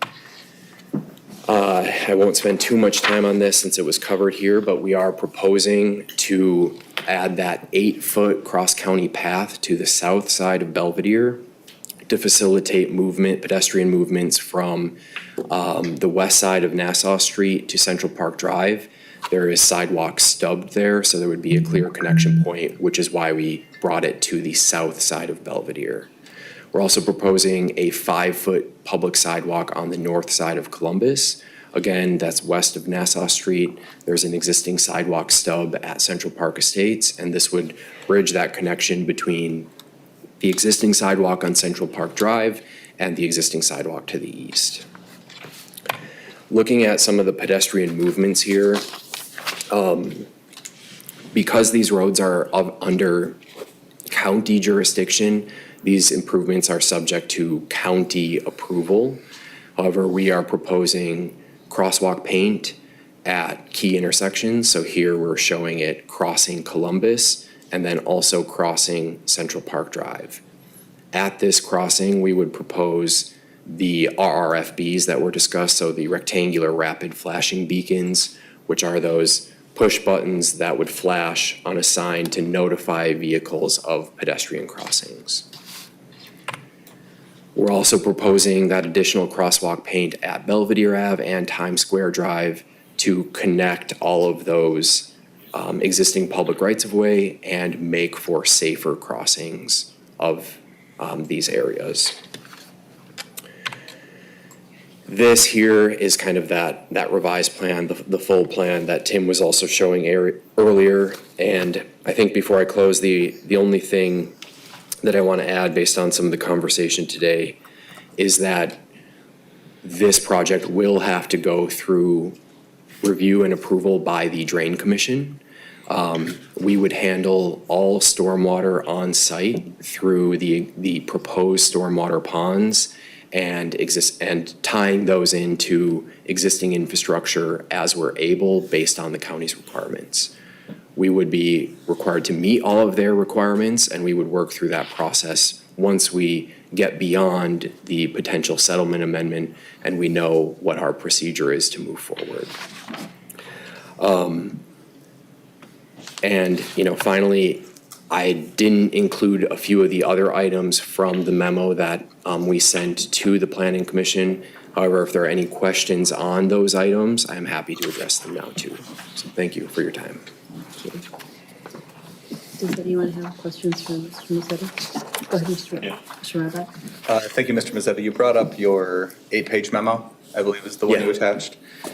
Page 7 references proposed rents. You have 100% AMI rent and then also Continental's current average rent. Which one is the proposed rent? Sorry, that's Continental's current proposed average rent. The reason the word current is in there is because there might be slight fluctuations in the value of the dollar, at the time of leasing. And so what our proposed average rent right now for this specific community would be the $1,472 for the studio, and then down to make that total average of, I think I have it here, $1,678. Thank you. I had so proposed average rent, meaning that depending on where the unit is in the building, say a corner or say a second level, you may charge more than the average, and if it's others, you may charge less? Yeah, and there might be some slight deviations in square footage. I think a part of that table, there is a range of square footages based on your unit type, and so there are slight fluctuations because of that. Yeah, I was just looking at some numbers, because I think in your presentation 2 weeks ago, you mentioned being police officer, firefighter, and teacher friendly. Yes. I did look up the average starting salary for each one, and then looking at the 1512 for a one-bedroom, average starting teacher in Oakland Public Schools makes $46,147. So at $1512 per month, that's $18,144 a year for rent, about 39% of their income. So, I don't doubt that statistic. However, Meridian Township has an extremely high AMI, and this proposed community and these proposed rents are in those more affordable thresholds based on the demographics here. To address that comment specifically, there might be in a one-bedroom, 2 individuals living, and it would be that average household income. So the other person's, whether it's their spouse or partner, their income would also potentially contribute to that affordability aspect. Sure, I'm just thinking about, I'm going to take a wild stab here. The average first-year teacher right at college may not be married, and may not have a spouse, may not have somebody. So I'm looking at it just from the base level. But I do grant you could have somebody that could help with the income. Can I keep going, Madam Chair? You sure could. Another one, so you went through these counterfactuals of more or less, and similar to what Mr. Klaus was saying, this is what we could do by right. So then what is the choice behind doing the housing development or the apartment development versus what you could do, which by your own admission generates more traffic, probably theoretically generates more revenue? Well, Continental is a residential developer only. We do not do commercial development whatsoever, and so we don't ever entertain other uses. The reason I was, showing those numbers is because of a lot of the feedback I have heard is due to unsafe traffic conditions, and I just wanted to point out that the data suggests that these roadways can support what we are proposing, and that the by right uses could and probably would generate more. But Continental, again, is only a housing developer. It would be up to the ownership group to choose to work with a commercial developer if they so chose. So if I want an answer to the why question, you would point back to IDE? Yes. Okay. Because I'm going to tell you that the by right message you were sending was not the one I got. It felt more like, well, this is what we could do in case we don't do this. So I can see your minor point, but I think maybe the larger narrative felt like this is what we could do by right today. Sure. Apologies if that's why I wanted to explore the why, right? Because if the admission is there's less traffic this way, then why do it this way? Sure, and apologies if that was the way it came off. It was not intended to be that way, but it was intended to show data to support how a housing community would be a less intense use in terms of, use in general, potentially operating hours, potentially, lighting, all of those things that go into the definition of intensity with use. And I do acknowledge you have to stand there and answer the questions. That's a difficult spot. And you wrote this and I had all the time to look it over and try to look things over. But I'm trying to put together some of the resident comments and some of just what I'm reading here into what you've put forward today. So, and now you mentioned, because I know I brought up the Better Business Bureau last time, you're now an A+. I confirm that that is true. Did Continental only undertake responding to those after the comments were submitted? So, no. We hosted a neighborhood meeting on August 20th with a lot of the individuals here. It was brought up there, and myself and a colleague, two other colleagues who were there, did not know that that was the case. And so it was probably the day or two after that meeting where we looked into that immediately. Okay. But it was the community who helped us understand that our operations team may have missed some communication from the BBB.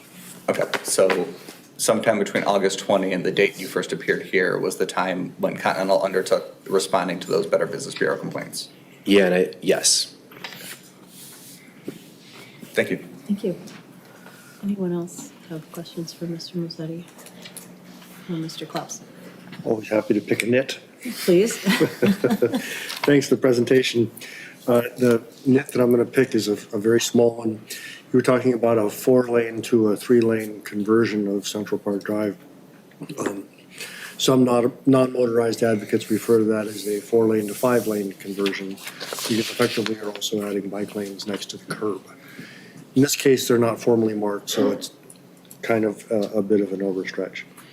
But I did want to go back maybe historically a bit and think about what Central Park Drive was when it was 4 lanes, and specifically what Central Park and M43 looked like before they reconfigured the traffic signal at that intersection.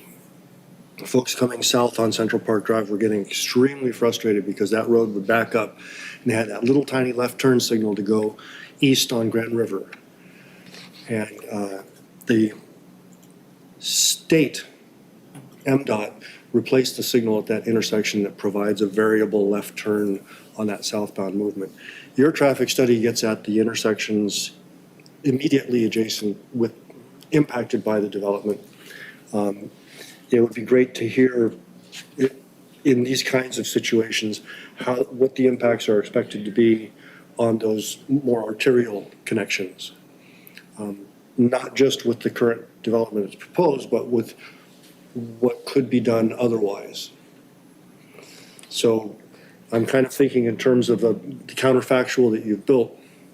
There will be an impact, obviously, on the Central Park M43 intersection and the Marsh intersection. But there would be, as you've demonstrated, much less, it will be much less severe than it might otherwise be. And lastly, just a comment, I'm curious if you agree with it, that generally on roads, volume increases, decreases speed, increases to some degree the number of incidents that occur, but those incidents tend to be of lower severity. Parking lots are famous for lots and lots of crashes, but they tend to be fender benders, whereas fast roads tend to be less often, but more severe. Maybe that's more of a comment than a question. That sounded like a comment to me. Anyone else have questions or comments? I do have questions. Go ahead, Commissioner Brooks. Thank you for responding to our questions, first off. We appreciate it. And I also want to acknowledge the time that you all have spent meeting with residents and listening to the comments and taking that feedback and incorporating that into this. The question I have is related to the Walmart square footage comparison that you mentioned and that your answers. So it says 76,000 feet, I think was what was mentioned, or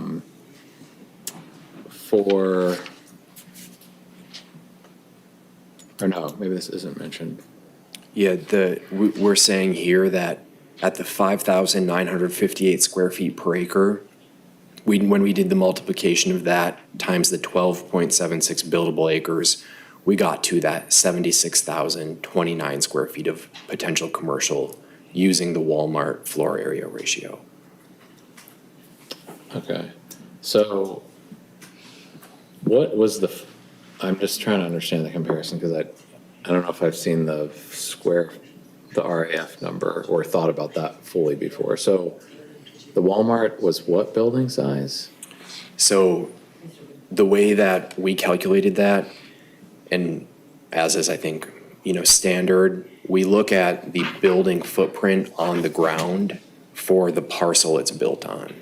Yep. And so for Walmart, they were built at 5,958 square feet per acre on the parcel it sits on. And then we applied that to the land that we are seeking, or that currently has the CS zoning designation. Right, and you're saying the things that's confusing me here is that, so you're comparing two different numbers though. So you've got 6,000 roughly square foot per acre for the Walmart. Yep. An area, and then now we've got 76,000 square feet. So we just applied that ratio to the subject property. So the way we got that number was the 5,958 multiplied by 12.76, which is the buildable acreage of the commercial area on our site. And if we were to build that, it would have the same floor area ratio as the Walmart parcel does today. Oh, does the Walmart have any sort of special permit, or like the Walmart must be over? That seems odd to me. Did anyone else struggle with this comparison? I think it was just showing this is, I guess I used it, especially considering, as he said, they're doing housing, but they're saying if this doesn't go forward and the owner of the property decides to develop it as they can by right, this is potentially what could go there. And so I was probably not focused specifically on projects because it's all conceptual.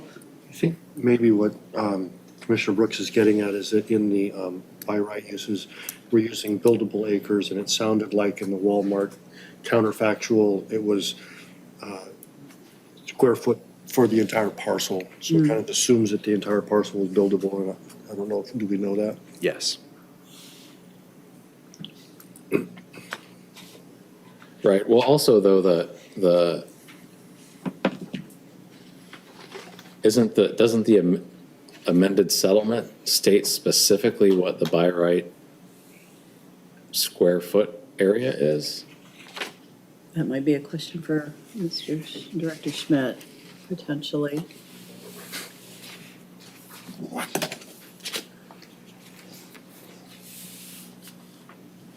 It is simply, the settlement agreement simply has the zoning CS. It does not dictate the actual square footage per acre. That would be a zoning matter. And I think, if I may assist him a little bit on this, there were three different alternatives given, 1, 2, and 3. And I believe the first one had 118,000 square feet, which, using the ordinance, if it was developed for particular uses, you could get approximately 118,000 square feet. They cut that in, way down into 70, what was alternative 2? 59,000 square feet as another suggestion or another opportunity or another possibility. And then alternative 3 was just simply taking a property that was already been developed on the overall subject parcel that was part of the litigation piece, and shows you that it was averaging out at 76,000 square feet. So they're really just different alternatives. And I think the point was that I think staff had mentioned that perhaps the higher number might be overstating it. And I think the intention here is, no matter what number you use, even if you use a very low density commercial development, it still produces more traffic. And I think that was really the point that was trying to be made. Okay. To answer your specific question, there are not square footages in the settlement agreement. Okay, that makes sense. Thank you. Thank you. And I think I was remembering that 118,000 from the other scenario. Any other questions? I have another question, Sure. if I may. Go ahead, yes. So a lot of the concerns around this area is related to the environmental effect. And so one way of mitigating this is to reduce the pavement, right? So we have a parking ordinance, which we updated this year, which reduced the parking requirements for the things of this size. But the question I have is, do you need this amount of parking? Like, because it seems like there's too much parking in the north. That's like overfill from the middle section, which I just don't know that seems likely. And so I'm sort of like, there's already a giant parking lot in the Walmart to the north, and I don't want people who live here to have to park in the Walmart. But I also don't want to overbuild parking lots and this just to accommodate an ordinance requirement. I would say that we have this parked exactly in line with the code requirements, and it's slightly more than what we internally like to see. On average, our communities in Michigan and across the country, the sweet spot is kind of 1.75 unit or stalls per unit. That's based on what the population of our community ends up being. We are parked exactly at code, which is 1.79 stalls per unit at this point. So if there were to be interest in reducing parking, we would likely be interested in that down to that 1.75 stalls per unit. Okay. I'm not asking for you to do this in writing, I'm just speculating here. If there were a lower parking requirement, then what would that space become? We'd have to look at the distribution and see which buildings based on units do we think are underparked or overparked, and try to deliberately make shifts based on servicing the actual renter. Okay. The other question, this is my last question for right now. So we've talked about the pathway being built and that there's not enough space potentially on the north side of Belvedere. And this could be a question for Mr. Shorkey or Director Schmidt.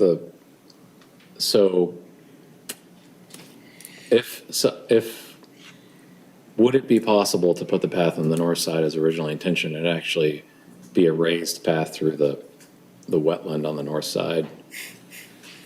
Just curious. Oh, that's great. I'm loving it. Because it seems better than a roadway path in my mind.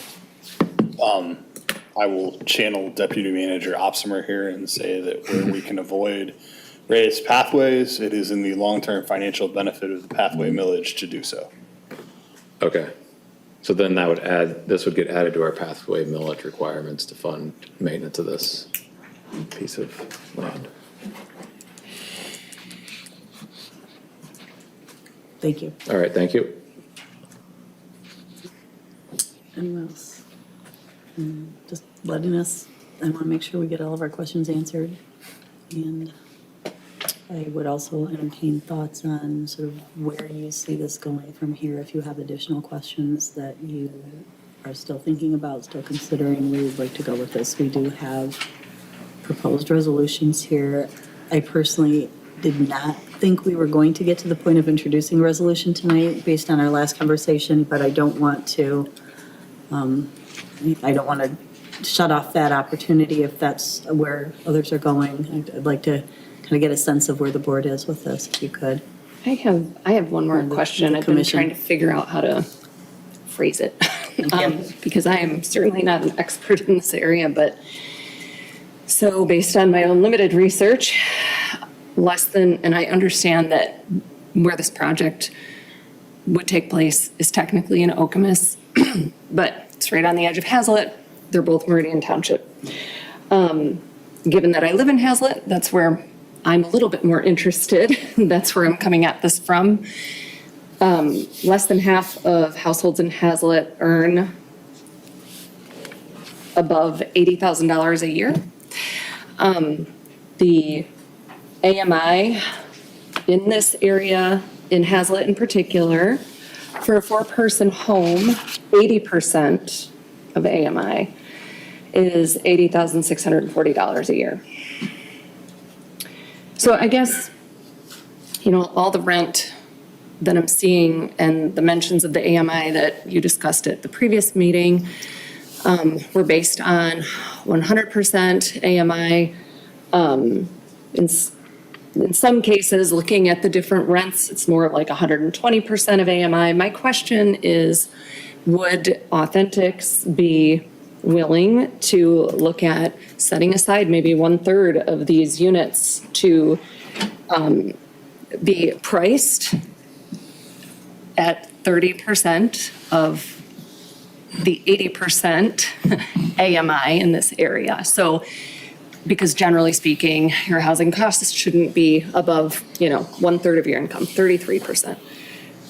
Does that question make sense, first of all? It's a lot of numbers and percentages, so I just want to make sure that I'm making sense to you. I have kind of a half answer, which is Continental typically will not rent restrict its units unless there is some form of incentive from somebody to do so. So typically that's not something that's on the table for us, just because we set our rents based on market conditions and the gap we're trying to fill. If there were to be an incentive program, whether it's through the state, the county, the township level, at that point, we would discuss and consider that further. But typically, without that, we do not. I think MISTA just put through a proposal in October regarding AMI and providing funding for private developers, not just like grants for private developers as well as, organizations. So is that something that's? Yeah, we've looked at that. I think what you might be referring to is what they call like the housing TIF. And that was not something we were considering here. Normally you need the local governing authority to sponsor that, and then. It's My Neighborhood is what it's called. I don't know if it's a TIF or not, I apologize, but.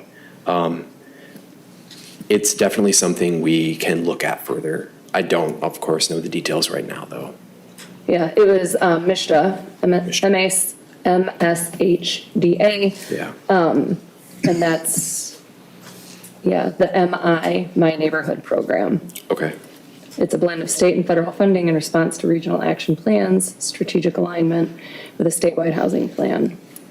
The AMI is actually kind of, the threshold's kind of high in here, so it might be of interest generally. Thank you. Thanks.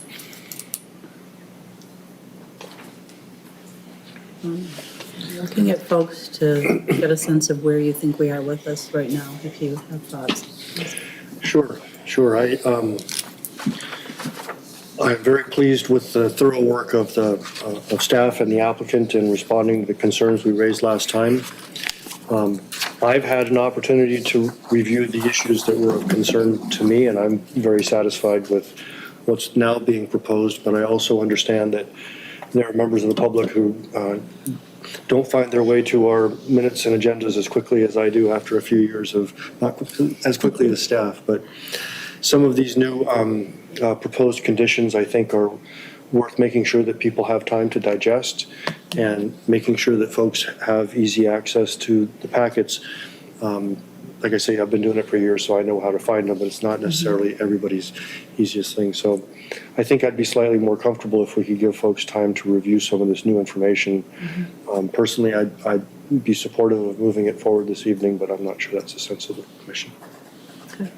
I would also be in favor of having additional time to digest. There's so much material to digest. I would not be ready to move forward with a proposal in either direction. Thank you. Others? I would join Commissioner Shrewsbury, Commissioner Snyder in saying I'm not prepared to vote on this tonight. I think there's more work to do. I think there's more conditions that we could certainly take a look at. I didn't walk in here tonight believing that I'd be ready to vote. I will commend Mr. Mazzetti on taking our questions. I think your preparation's been excellent. Your memo here is on point. Thanks, staff, for the work. I may have some more work for staff because I do believe it's a legitimate question to find out when we do rezoning similar to this, or we have in the last 5, what zoning do we land at? So I understand I used all the example, which Director Schmidt pointed out may not be perfect, but in the event, what zoning have we landed on in like the last 5? And because I think consistency is important. And also hearing that CPE is RD. So it's like, I think all of that information goes into how I might view an approval to amend the consent judgment. Other thoughts? I had a couple just like direct recommendations based on the questions.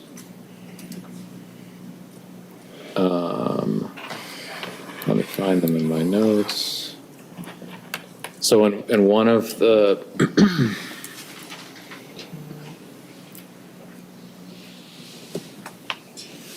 I don't know, do we want to keep this fine gentleman standing here waiting for us while we talk about this? Is this a question for him or are you? No, Okay. this is Yeah, I think it seemed like we were. we'll call you back if you have any other questions. Thank you very much. Thinking and discussing.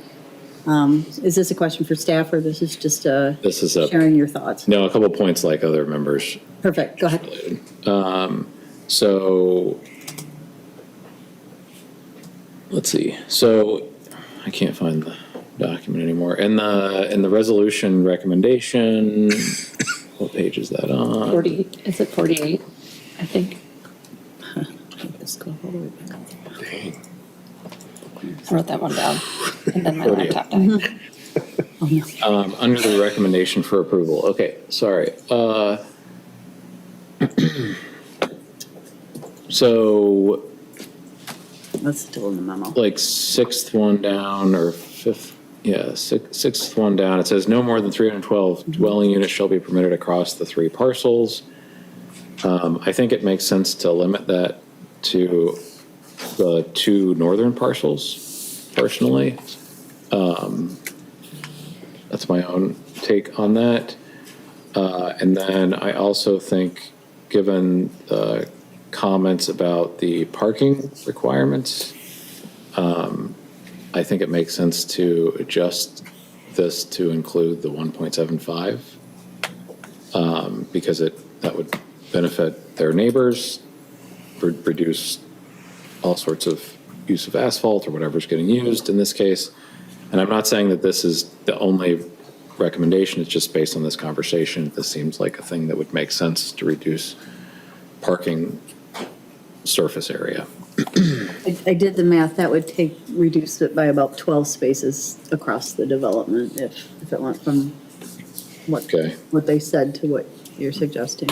All right, and I'm also not saying like it may, if they were open to it and we could get fewer parking spots, that might be ideal as well. But I'd want to know from staff what that, I'm sorry, I didn't do this to other people. no, it's okay. Keep going. No, go, please. This can be a conversation. Jump in. I want to make sure staff doesn't have sort of, if you do that, then you need to get this sort of special use waiver variance. Not at all. Again, this is one of the few times you're going to hear me say throw everything at the kitchen sink at this, and All right. we'll figure it out. Okay, great, keep talking then. Okay.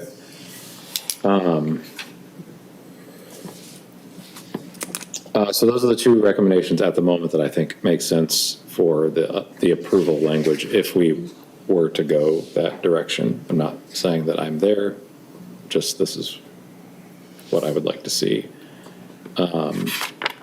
But Director Schmidt, I'm also glad you're here because I do have another question. So I'm sorry, I keep throwing questions out that I'm like, I can't remember the reference point where I read this. I thought I read something about, it wasn't on the internet, it was in our ordinance. Almost like a fund that can be established to provide services almost on a development or parcel? So we have, our ordinance provides for escrow in certain circumstances where if we believe there are certain improvements need to be made to, previously it would have been, there's provision that for any multifamily project, you had to set aside an additional 25% of land for additional parking in the future, something like that. So our ordinance does allow for escrow in certain circumstances, but that typically comes into play once we get into the site plan review and the nuts and bolts, and the engineering department says, well, pretty sure we're going to need to upgrade this this pump station. So, because of this project, we would put money in escrow, figure out what it's going to cost, and then work it out. Okay. I would be hesitant to put a specific dollar cost on a project for something that is not directly related to the project. Okay. And I mean directly related to the project. Okay. I'm just asking a question. Yeah. No, certain states do it differently, right? If I was in Ohio, I'd be talking to you about impact fees right now.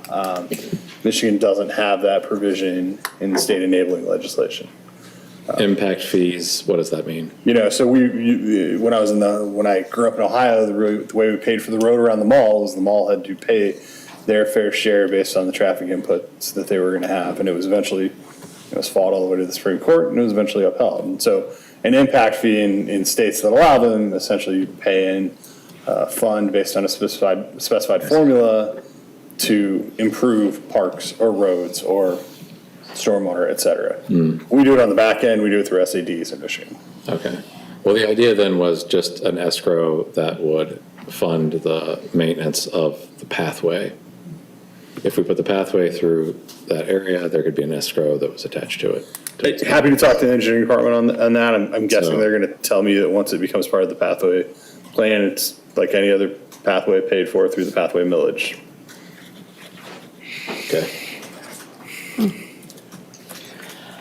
I don't know if this would be the space to bring this up, but one of my thoughts since last week was in looking at the parcel viewer and the different zoning immediately adjacent to this property, there's nothing that's RC.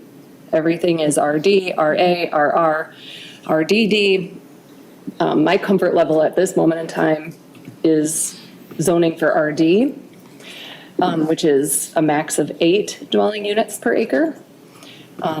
Especially considering that one of the parcels is already zoned RD, that makes sense to me. It also would alleviate a little bit of the density impact. That would bring the total units from 312 to 245. When doing the math for just over 30 acres. I would not necessarily, it's certainly an option. I would hesitate to tell you that it's going to drop the units in that way because of the way I apologize. density is calculated. And I just want to be upfront. I'm happy to provide that information to you. I just don't want you to be surprised when it doesn't change the unit count that much because of how it's calculated under the code. So what we'll do is I can run that and get it to the that's commission. confusing. It is. How would it not change? Brian and I were having this conversation today. Part of it is because they're already sort of artificially under the cap for what they're proposing. Yes. So that 312. Right, it's for 10. Right, is closer to the RD. And so the question is, based on, because there's wetlands on the site, you get a bonus for wetlands and there's some math behind it. So we'll provide that to you at the next meeting. That would be great, thank you. Any other, go ahead. So my biggest concern really is that it looks clunky. And the reason why I say that is because, and I know that might have to do with anything with the zoning. I mean, we have to vote on that one day, and I'm definitely not prepared for that tonight. But the road looks clunky, especially you have the road that connects to the parking lot and the access points. I mean, the biggest thing that concerns me is probably traffic. And I get it where, by default, traffic is going to be less because it won't be commercial if we rezone it. But it's because, and there's a lot of information as well, it just seems clunky to me. There's not, and I know everything isn't in black and white in life, but it is it's like as clear as mud for me. And, typically when we get, some of these, you have a vision and you can see it. With this one, I wrestle with it a little bit. I'm not against sprawl and development and all that, but you got the Walmart, you got the street here that goes into the parking lot that's going to be cut off, and another street that's going to be cut off, and it just doesn't have a. So right now, of course, I'm not prepared to vote. I mean, you asked for thoughts. Yeah, I appreciate it. And these are Everyone. just my thoughts, and I'm not going to ramble on and on. But it just looks really clunky. It's almost like forced. Can I respond to that? Yes. I mean, I totally get that this is clunky and that there's lots of different parties involved and there's a ton of history in this specific case. But I'm also, I also think that we typically don't get a chance to insert ourselves that much in this process. And so this is the opportunity to sort of think really deeply and critically about this to see if we can come to a compromise that meets our community's needs and residents' needs and the developer and the owner of the property's needs. And I just would say, like, ask all the questions that we need to answer in order to make that recommendation as good as possible to the board. Yeah. And I agree with that. So traffic, we have residents who are concerned about, and I get it, we can insert ourselves, but the way it is, drainage, will there be a lot of runoff and basement flooding? I just don't want to do anything that's detrimental, and we're not going to please everyone, which is the key word, is compromise here. But the way as it sits here, the way that it looks on the monitor and in the packet,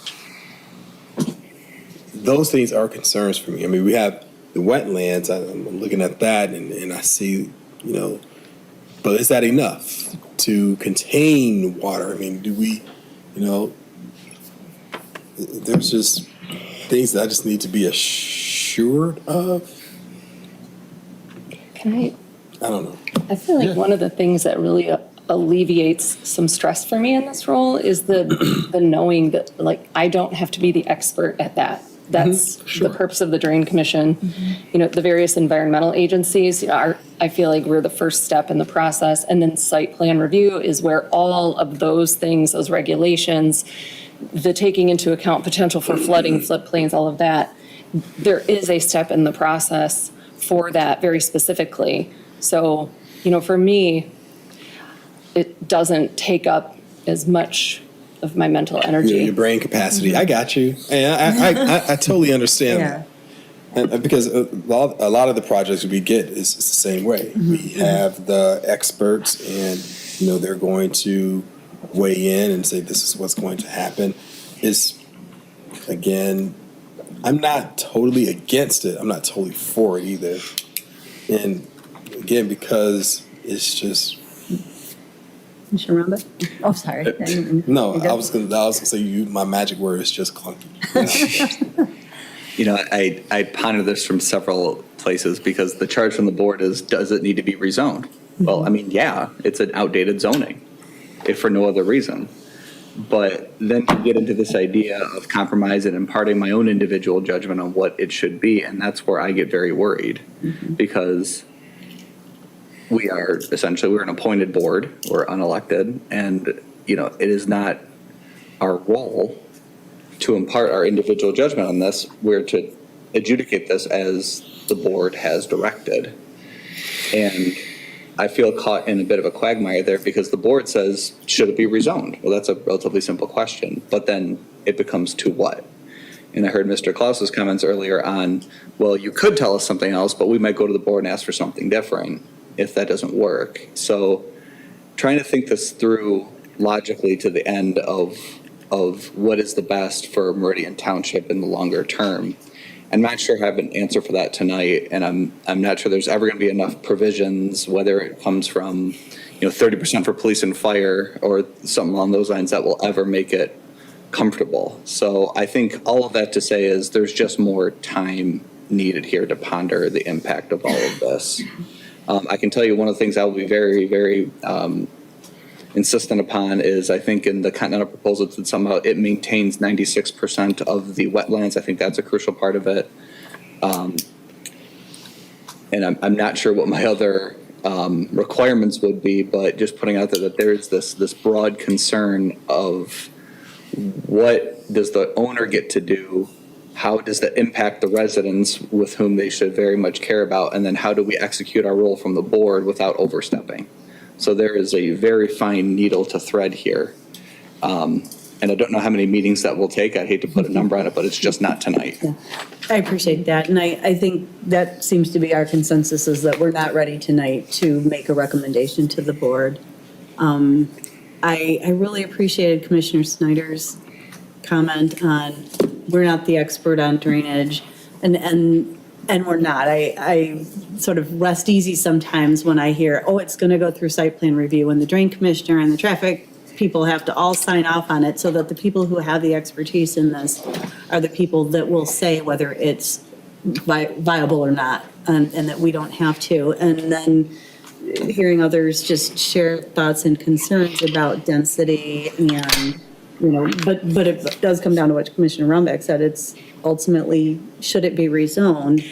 And that's where I get to kind of our job. And in my personal thinking on this, the people that we heard speak tonight and at our last meeting were very, very compelling and passionate in their neighbors, and they don't want to see the quality of their neighborhood, which sounds like a great place to live, decline. And I understand that. And I think that it is important to really look at those values and those concerns. But I think that I heard a lot of people, the preference would be that this land doesn't get developed at all.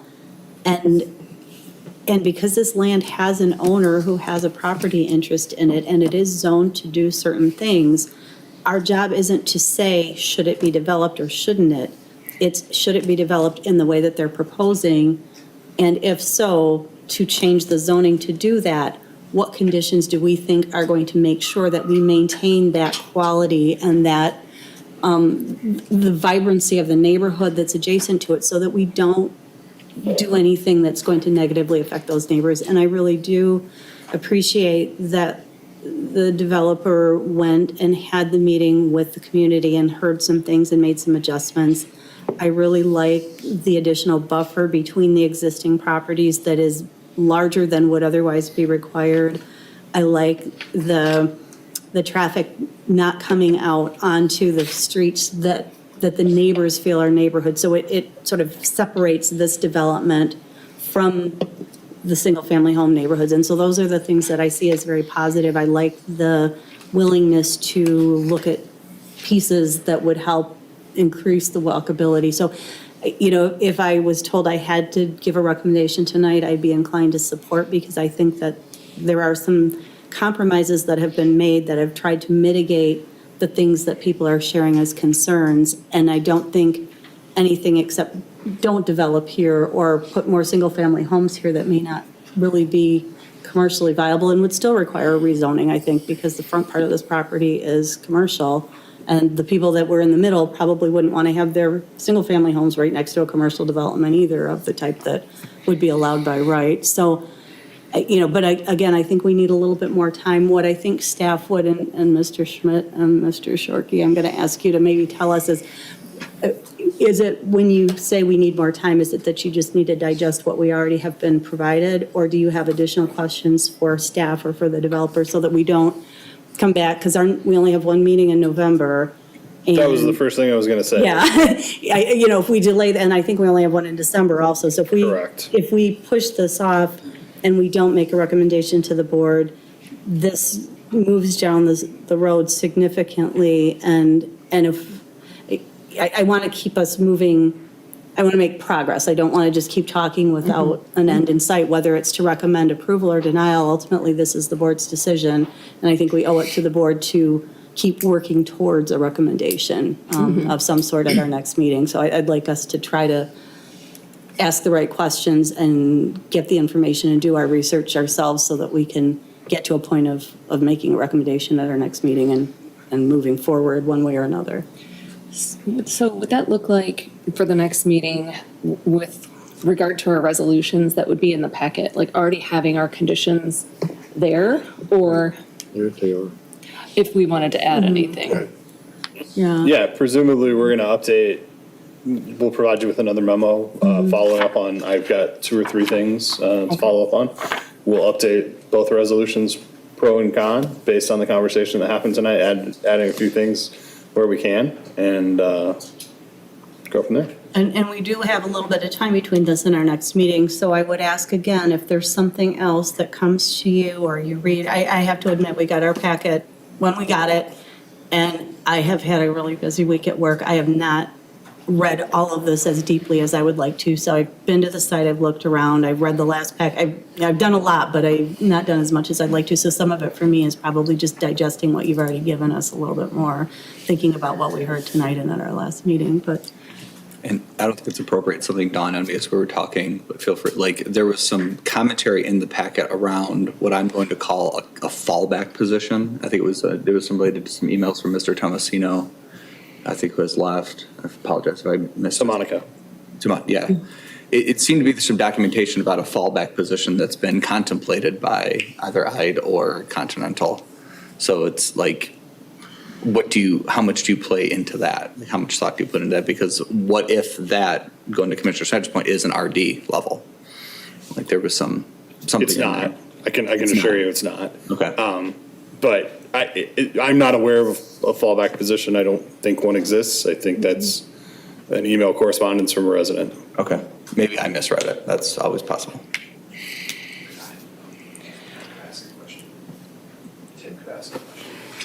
Madam Chair? You guys, okay? fine. Yes, please.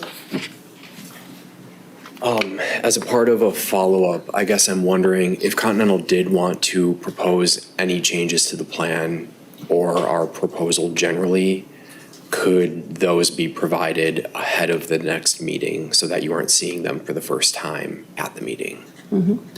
We'd appreciate that, actually. It could be part of our meeting packet. We wouldn't be able to say to you, yeah, that's great, thumbs up. That'll be done in our public meeting. But Okay. if that could be provided in advance, I would think we would appreciate that. Okay. Am I misstating what you can? No, not at all. And certainly we'll do our best to get the packet out a little earlier. I apologize. I was at conference No, it was- last week, so. You gave it to us at our normal timeframe. There's just so much here that it was a lot. And it was No, we'll endeavor to get it out a little early this time. Thank you, we appreciate that. In the interest of not having to email this, just for everyone to hear now, like 2 things that kind of came to me. I apologize if I missed this somewhere. Is there privacy fencing somewhere? We have not gotten to that level as far as I'm aware. I mean, there's obviously surrounding the dumpster and surrounding. Sure, I things mean, like that. between the parcels mostly. At this point, the intention is to didn't leave think it so. natural. Okay, right, because it's such a huge, expanse. And then my other question, I'm pretty sure I didn't hear this come up at all, like potential for light pollution? They'll meet our standards, and our standards are functionally no light Okay. pollution. But we can absolutely put a condition in about that, because there's actually one in the Walmart settlement about that. Okay. And the last thing I wanted to mention too is as I was trying to sort through all of this, and thank you, Chair Shrewsbury, for just everything you had to say about kind of the different ways that we were asked to kind of approach this from, serving a lot of different, the interests everybody who's near this or owning this property. So one of the things I was looking at is like, if I were somebody who lived in CPE, a landowner adjacent to these parcels, like if I were doing my best due diligence when I purchased a home in there, right? Like if I did my best due diligence to identify like what are the potential ways that this land near me could have been developed, I really would have had no way of knowing that this could be coming. Because when you look at the future land use map, it's zoned according to the judgment, which is, what it had to be. But it's, it's confusing. That's a challenge as somebody who perhaps did their due diligence. I don't know if there's a different way that could have been done, the future land use map, to identify like, this is kind of a special case area. I don't know, but it was zoned, with the commercial space, and then there was the, again, my laptop shut off, so I apologize. But in the future land use map, it was commercial and residential with the dwelling units being 5 to 14. I think it was multifamily or residential. But in any case, the small section of this total property that could have been developed according to the future land use map as residential, 5 to 14 dwelling units per acre, according to I'm so sorry, Brett Mazzetti, I apologize, according to Mr. Mazzetti, it would be 99 units that could fit on that current RD site. So the best guess anyone could have made was that maybe we'll have 99 dwelling units per acre and some commercial properties, perhaps. So I think that for me, that's a big factor. So I just wanted to say that. Go ahead. We'll have public comment again at the end of the meeting, so yep. I wasn't going to bring it up at this point, but since we've stepped our foot in the dumpsters, where's the dumpster on the northern parcel? You don't have to answer me right now. Currently, there is not one laid out on the site. It's one of those details that we know is hanging out there. Thank you. I spent a lot of my day in dumpsters. All right. On that note, is there anybody else that has anything? Otherwise, I think, do you feel like you have enough from us? Absolutely. And then you'll get anything that the applicant provides to you to share with us and put in the public packet. And then, would you mind just for the folks who are here, reminding them where they can find the packet for the next meeting so that they can look for that and have whatever? Yep, all the planning commission packets are posted at least the Friday before the meeting on the township's website. There's a few different ways you can get there. You can, under, see if I remember them all, under Meridian. government, you can go straight to agendas, packets, and minutes, and then pick the commission you're looking for, and just drill down to that packet. Yes, we will, as I said, we will do our best to try and get it published a little early this time. Excellent, thank you. Everybody else good? And just so everyone's aware, the next meeting of the planning commission is the 17th of November. Because we're only having one meeting, we jump a week to sort of put it in the middle of the month. I think we're also accommodating Veterans Day and. Yep, there's a lot of different reasons, stuff. but we kind of go to the middle. Yes, perfect. Thank you. So we will move on to number 9, other business. We don't have any. And then we have a township board update. 10A. Township, apologies, I thought I had a minute. Sorry. That's okay, I lost track of the agenda there for a second. The township board is currently reviewing 2 major items from the planning commission amongst their regular work. The special use permit amendment for St. Martha's Church and the proposed development, the special use permit for the proposed development on W Road adjacent to Faith Lutheran Church. Both those items will be back in front of the board at their next meeting for potential action. Thank you. Outside of that, there's a lot of else going on, but those are the 2 immediate concern items of the planning commission. Okay. Thank you. Thank you. Any questions? Any liaison reports?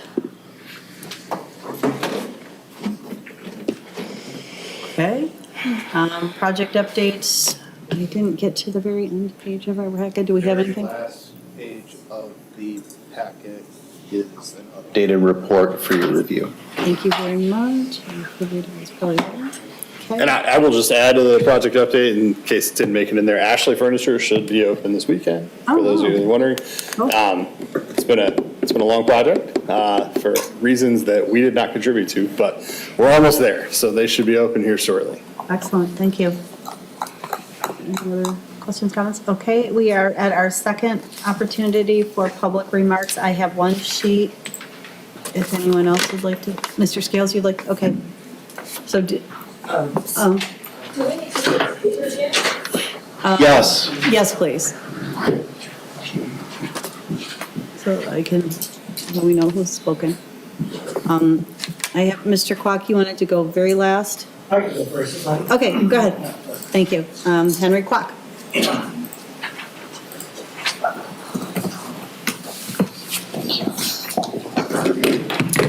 Hi folks, Henry Kwok, 1578 Maiden Lane, almost a resident for about almost 30 years here.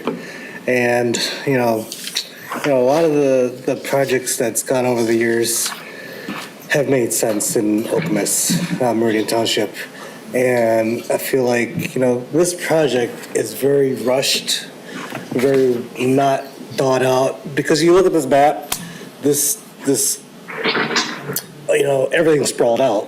You're going to have people from the north side coming to the south side to the pool hall or the office. And, they have to cut through a street, obviously. And, that's going to cause a lot of traffic pollution, walking or driving, us leaving our neighborhoods, trying to get out. So that, that's a safety concern. And, you guys talk about, density and you talk about traffic. Yeah, of course, you're going to bring a lot more people in. That's going to cause a lot of density, and you would think that's going to cause more traffic. But in the study, it's the opposite. And this is zoned currently. Part of it's for retail, and I think some retail stores aren't going to have a lot of density. Are not going to have a lot of traffic. You look at, for example, a home improvement store versus a grocery store versus a boutique shop. You go along Central Park in a very west side, and all those boutique shops, they're not very busy. So, as far as decreasing traffic for extra 312 units, it doesn't make any sense to me. That's common sense. I mean, you build a Target here, yeah, it makes sense. But you have 3 parcels you're trying to bundle together to build, 312 units instead of having one big parcel to build one centric, compound. It doesn't make sense to me. So those are my opinions and suggestions. Thank you. Thank you. Next up is RS, followed by JHC. Yeah, I would like to thank you, the commission, for asking such great questions. That was really, I felt great about you guys. We know that you guys are looking at both sides. That's great. Awesome. Thank you very much. And also, I want to clarify one thing. I have spoken with a lot of our neighbors, and we do know that that land will be used for something. We are not against any kind of development. We don't expect it to be vacant, for sure. We know that. We just don't want it to be used for RC, because that increases the density too much. And Commissioner Snyder has hit it on the head for the second thing I'm going to say, which is no matter how much analysis we did, we never would have known that this would be zoned or converted to something which can be used for like residential RC. And the third thing is that I am not very clear about this, but I think that CS is commercial services, and then in general, when we talk about this and we say commercial and CS, I think I'll probably go back and check again. I think they're not the same thing. They have slight differences and should be looked at very closely. And thank you very much. I was very happy to be here today. And I'm so glad, I mean, whichever decisions you make, that's okay. But at least you're looking at both sides, or how many other sides there are. Thank you very much. Thank you. Next is Jade Shi, followed by Yidi Du.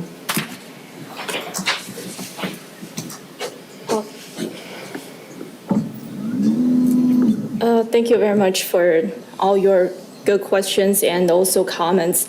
And also thank you for listening to our concerns and questions. Our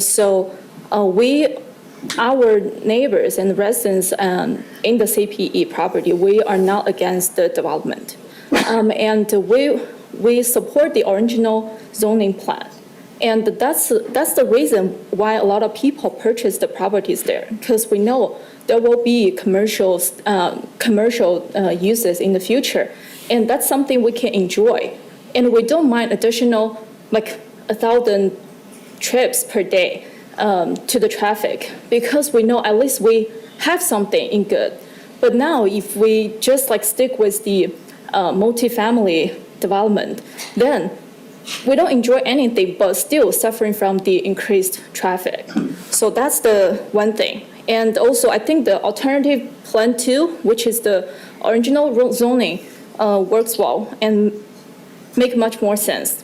And also, while unable to find the historical comparable examples, if that's the case, which means it doesn't make sense to go with this rezoning request. So that's the other thing. So I would think sticking to the original zoning plan is a good idea, and that's also the way to balance the 3 pillars of the sustainable development. You know, we talk about the economic development, and also we care about people living in the community. That's the social sustainability, and also the environmental part. Yeah, thank you. Thank you very much. Next up is Yidi Du, followed by Milton Scales. Good evening, Edie Du, 1572 Maiden Lane. And I really appreciate all you guys' questions and comments on this issue.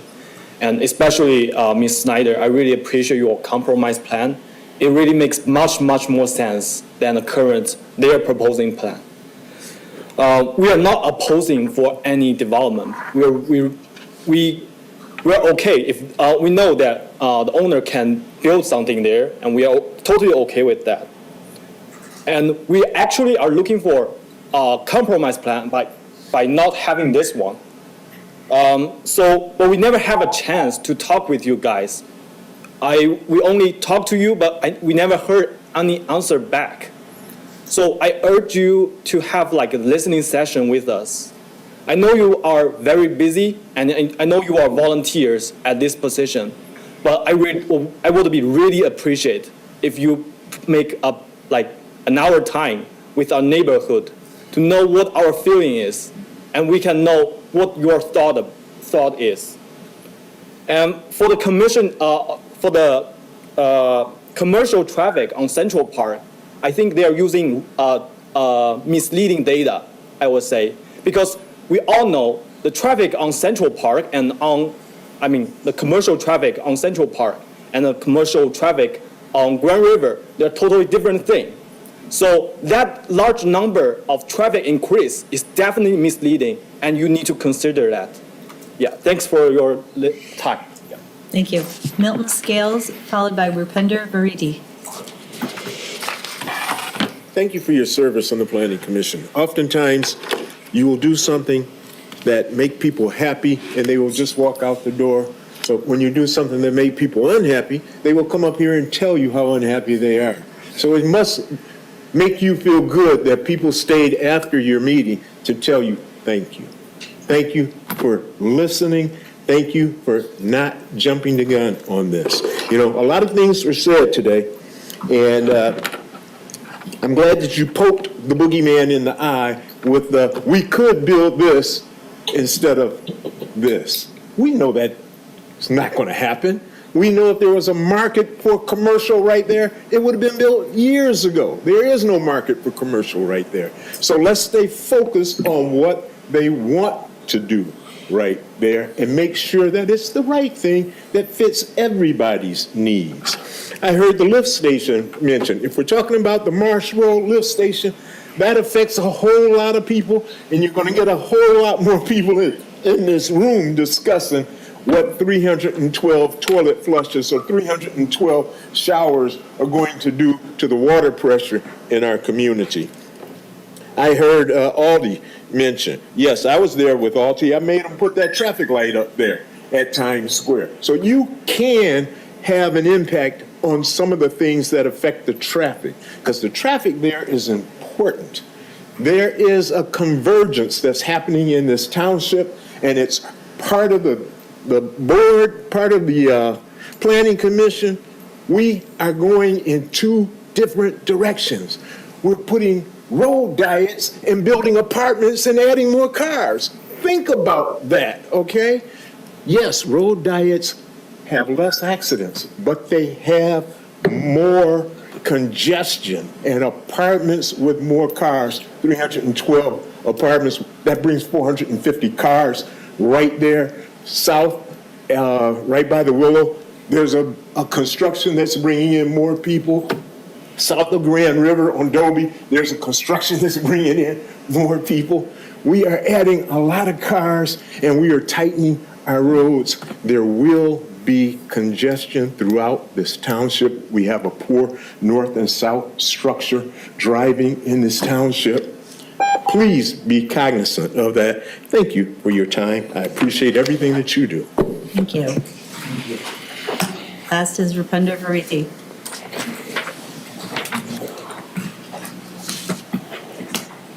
Instead of thank you, board. Thank you very much for your thoughts into this and considering all the facts that they put in there. We got into this neighborhood, and we're still proud to say it's a gem in the middle of the town, the way it's constructed, the way it's there. And we got into the fact that looking at due diligence, what Mr. Turner said, that what's going to come up front on the Central Park, but we never expected to be an apartment complex. And especially trying to think about the architectural long-term vision of the town itself or the area itself, we particularly think that does not fit in that community or in that area. So we urge you to do your due diligence and you're asking the right questions, you're putting the right thoughts in the right place, and please keep it as it is if possible to promote more of a single family or low density housing, basically. Thank you very much for your time. Thank you. Thank you. That concludes all of the public comment forms that I have. Are there any commissioner remarks? Okay, with that, I will entertain a motion to adjourn. Oh, I'm sorry, go ahead. I know, I'm sorry. I want to make sure everybody gets to be heard. Go ahead. Just have to give me 1 second. Sure.